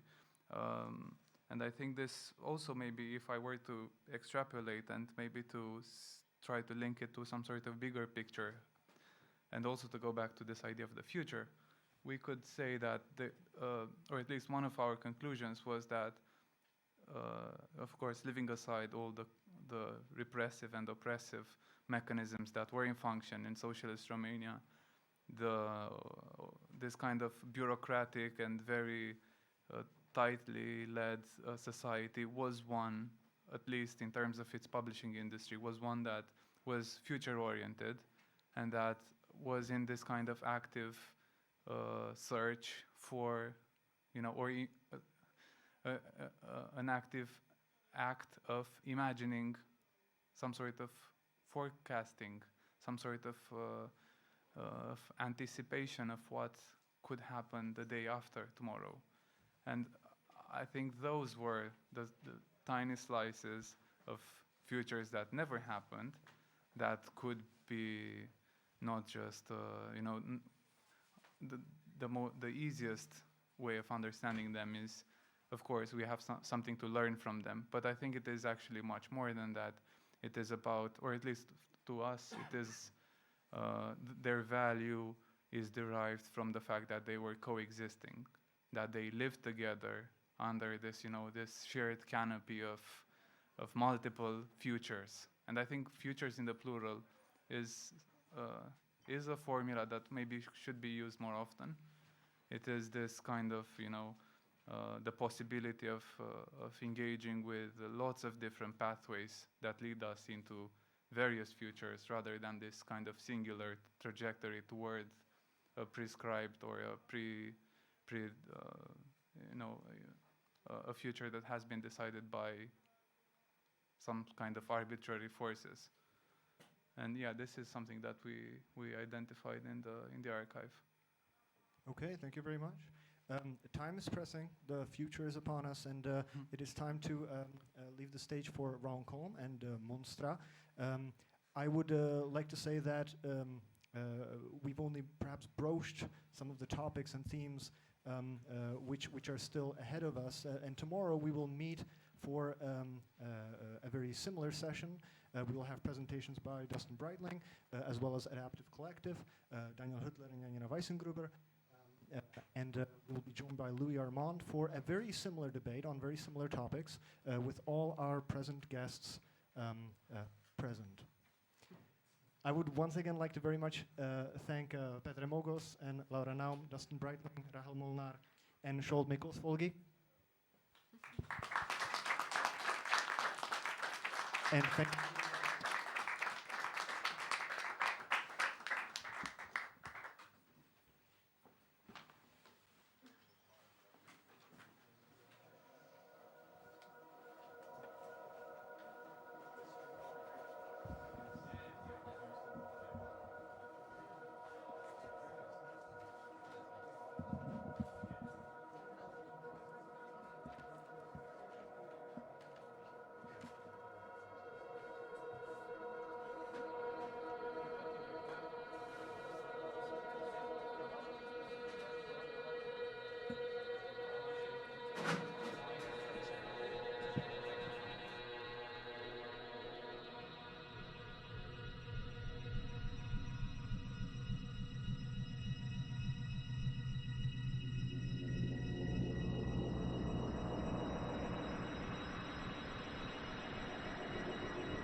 hello. I'm just going to go ahead and start talking if it's okay. This has been a wonderful evening. Stanislaw Lem is a truly wonderful writer. I've loved him all my life. But you guys have two of the great writers here in the Czech Republic that, I mean, Kafka never reaches the castle. The Castle is still one of the greatest books ever written, period. The Good Soldier Schweik, in which at the end he notices that they're going over newly laid railroad track and there's arms and legs protruding and ends up surrendering and not going to war. Those are two of the great books. So it's great to look to the future, but I really think that from the beginning of time, human beings, I'm going to go with the Greeks. I love the fact that there's a balance between Eros and Thanatos, that life and death are in balance. And as writers and as philosophers and as students and as whatever, your job is to put what you can on the life side of that balance, because people are going to be putting death on the death side all the time. What I'm basically, I think, supposed to do is I'm going to read you very short poems while they're setting up while the band is setting up, hopefully, right? So these are just short poems to get us through time. And hopefully, I've had about 4 or 5 white wines. They're wonderful people back there. Please go back, thank them, tip them. I love this city, by the way. This is a gentle, beautiful city. Unfortunately, I come from a country that is an empire in decline.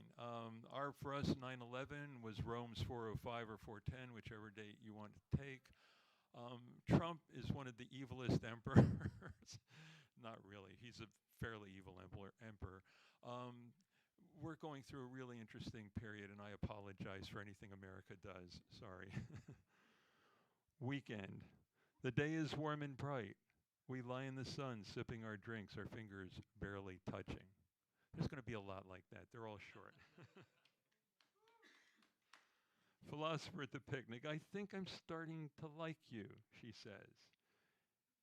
Hey, you don't really know me, I reply, adjusting my glasses. I get a little amorous, and I run into a philosopher. She laughs, unwrapping another sandwich. That's what they're like. Sorry. Brief, silly poems. Love songs. I know a lovely lady with a generous heart. Together we read Leonard Cohen's poems. Turn off the lights and lower the shade, she laughs. This bed's about to sail. I fire up my laptop, filling the room with music. Round the world cruise. She smiles at me, then leans back in her deck chair as we end our vacation with a cruise across the Pacific. A full moon shines high above the dark waters. I twist in my seat and return her smile, wondering how much money we still have left in the bank. They're short, ridiculous poems. I'm so sorry. It's funny because this is actually an old book. The new book, the copies I brought of my new book, I basically given away. Shalom Newman, who is a Czech citizen, as well as an American citizen, is marvelous. And if you see his work anywhere, please check it out.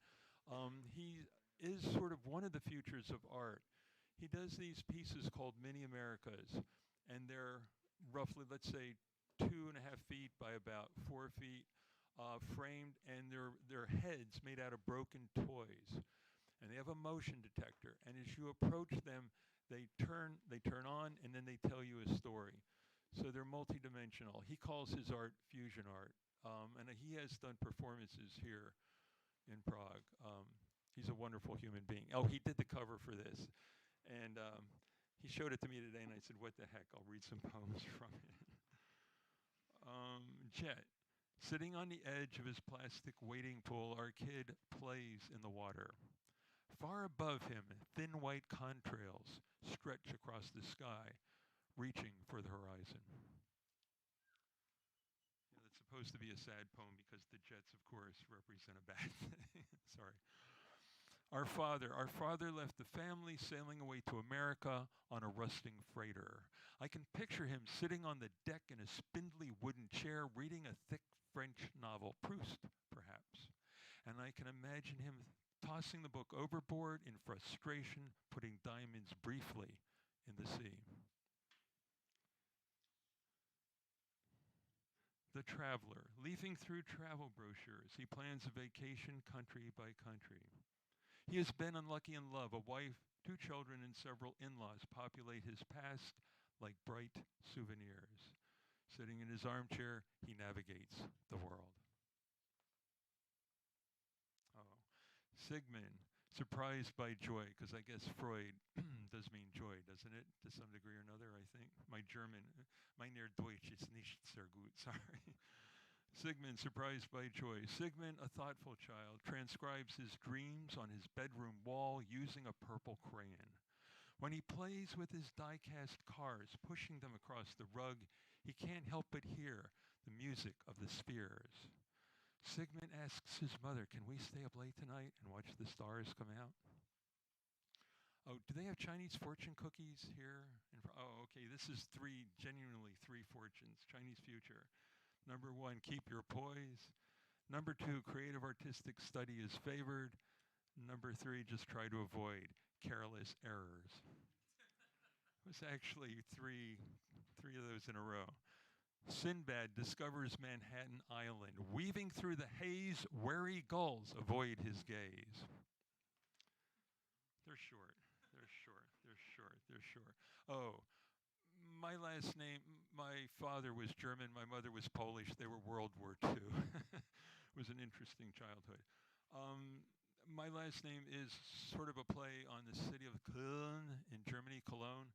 So this is called Death in Köln. It's the umlauts. I love the umlauts. After the air raid, I buried my friends under bouquets I rescued from a burning church. Before the revolution, National Guardsmen dressed in riot gear surround the twisted wreckage of our president's shiny black limousine. His private jet, clearly labeled Trump, taxis down the runway, then slowly ascends, turning towards Russia. And I really think he would go there if he could. Oh well. Are we getting close? Because tell me when to sit down, and I will sit down gladly. I'm good. Oh, this was from reading. If you guys get a chance, you should really read about the fall of Rome. You should read about the later Roman emperors and all that stuff. It's very meaningful. History does it's cyclical. It's not really cyclical because population increases, so it's a spiral. But we keep hitting those same points. The Emperor's Vacation. My tears disturb the dust of that fiery month of August, a month as oppressive as Caesar himself. My suburban villa is in ruins, and my intestines portend nothing good, only ill. Oh, the Romans used to check intestines. You know about that, right? They did. Cut people open and check them out. I was a benevolent despot, but the Goths have thrown me out. Can you believe it? The shadows of the crucified follow me as I trudge down the Appian Way toward the Isle of Capri. Is this then truly the end of an artist of such stature as I? We love the Romans. Oh, this is, pardon? Yes. Oh, this is a poem from New York. I am really old, and I lived in the Lower East Side of Manhattan back in the 70s. I really am old. The city was on fire then, and if you guys ever do travel to New York City, all those little gardens in the East Village were buildings that burned down. From 70 to 75, almost all the way up to 80, there were fires constantly in the East Village. And I worked in a bookstore. We'd hear the fire trucks, we'd go out, we'd see the flames. There were landlords who wanted to get, to make money because nobody was renting their buildings. There were junkies who nodded out. And then the other thing junkies would do is they would take the metal out, put it in shopping carts, and scavenge it. This is called pipe equals life. She takes her shopping cart out to scrounge for scrap metal. Her kid screams. She slaps him behind an ear where no one will see. She drags her kid and her shopping cart down past the fires, flickering inside trash cans, past the bums in their huddle, down to the blocks of gutted buildings. She measures the worth of copper pipe better than any plumber. Pipe equals life. Which meant that she needed the money. Oh, that's a bad one. Sorry.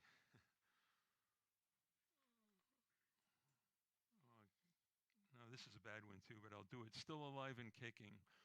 A marble shadow dogs my steps. The grave has touched my face. I live in a world of steel beds, yellowed sheets, and empty rooms.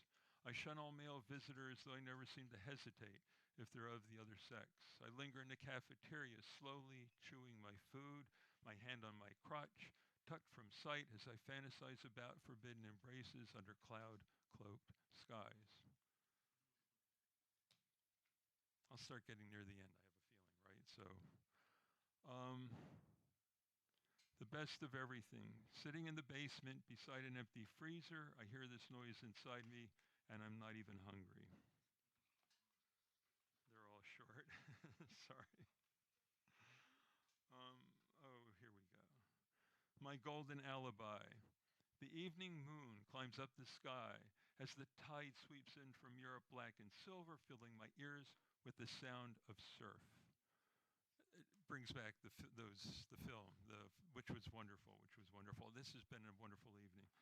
I tell myself to go, but I get such a feeling each time the moon glides beneath a cloud, then rises above it, flooding the beach with light. I'll just do a few more. Bathroom retreat. The little wooden boat on your bathtub tray breaks my heart, but it was utter peace I found sitting on the cold white floor. And these will be the last two. The vision. Heat waves shimmer just above the surface of the concrete patio. My wife goes into the house to make another pitcher of margaritas. I lean back in the lawn chair and adjust the towel under my head. I look up and a wheel of fire fills the sky. And I'll end it with make love, not war. Knowing that one can love and perhaps be loved in return, it seems a miracle to me that men still fly over mountains to kill. You guys, the future is yours. Please, please, please make it a good one. Thank you.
1, 2. 1. That's quite loud. 1, 2.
Thank you. We're Monster. Thank you.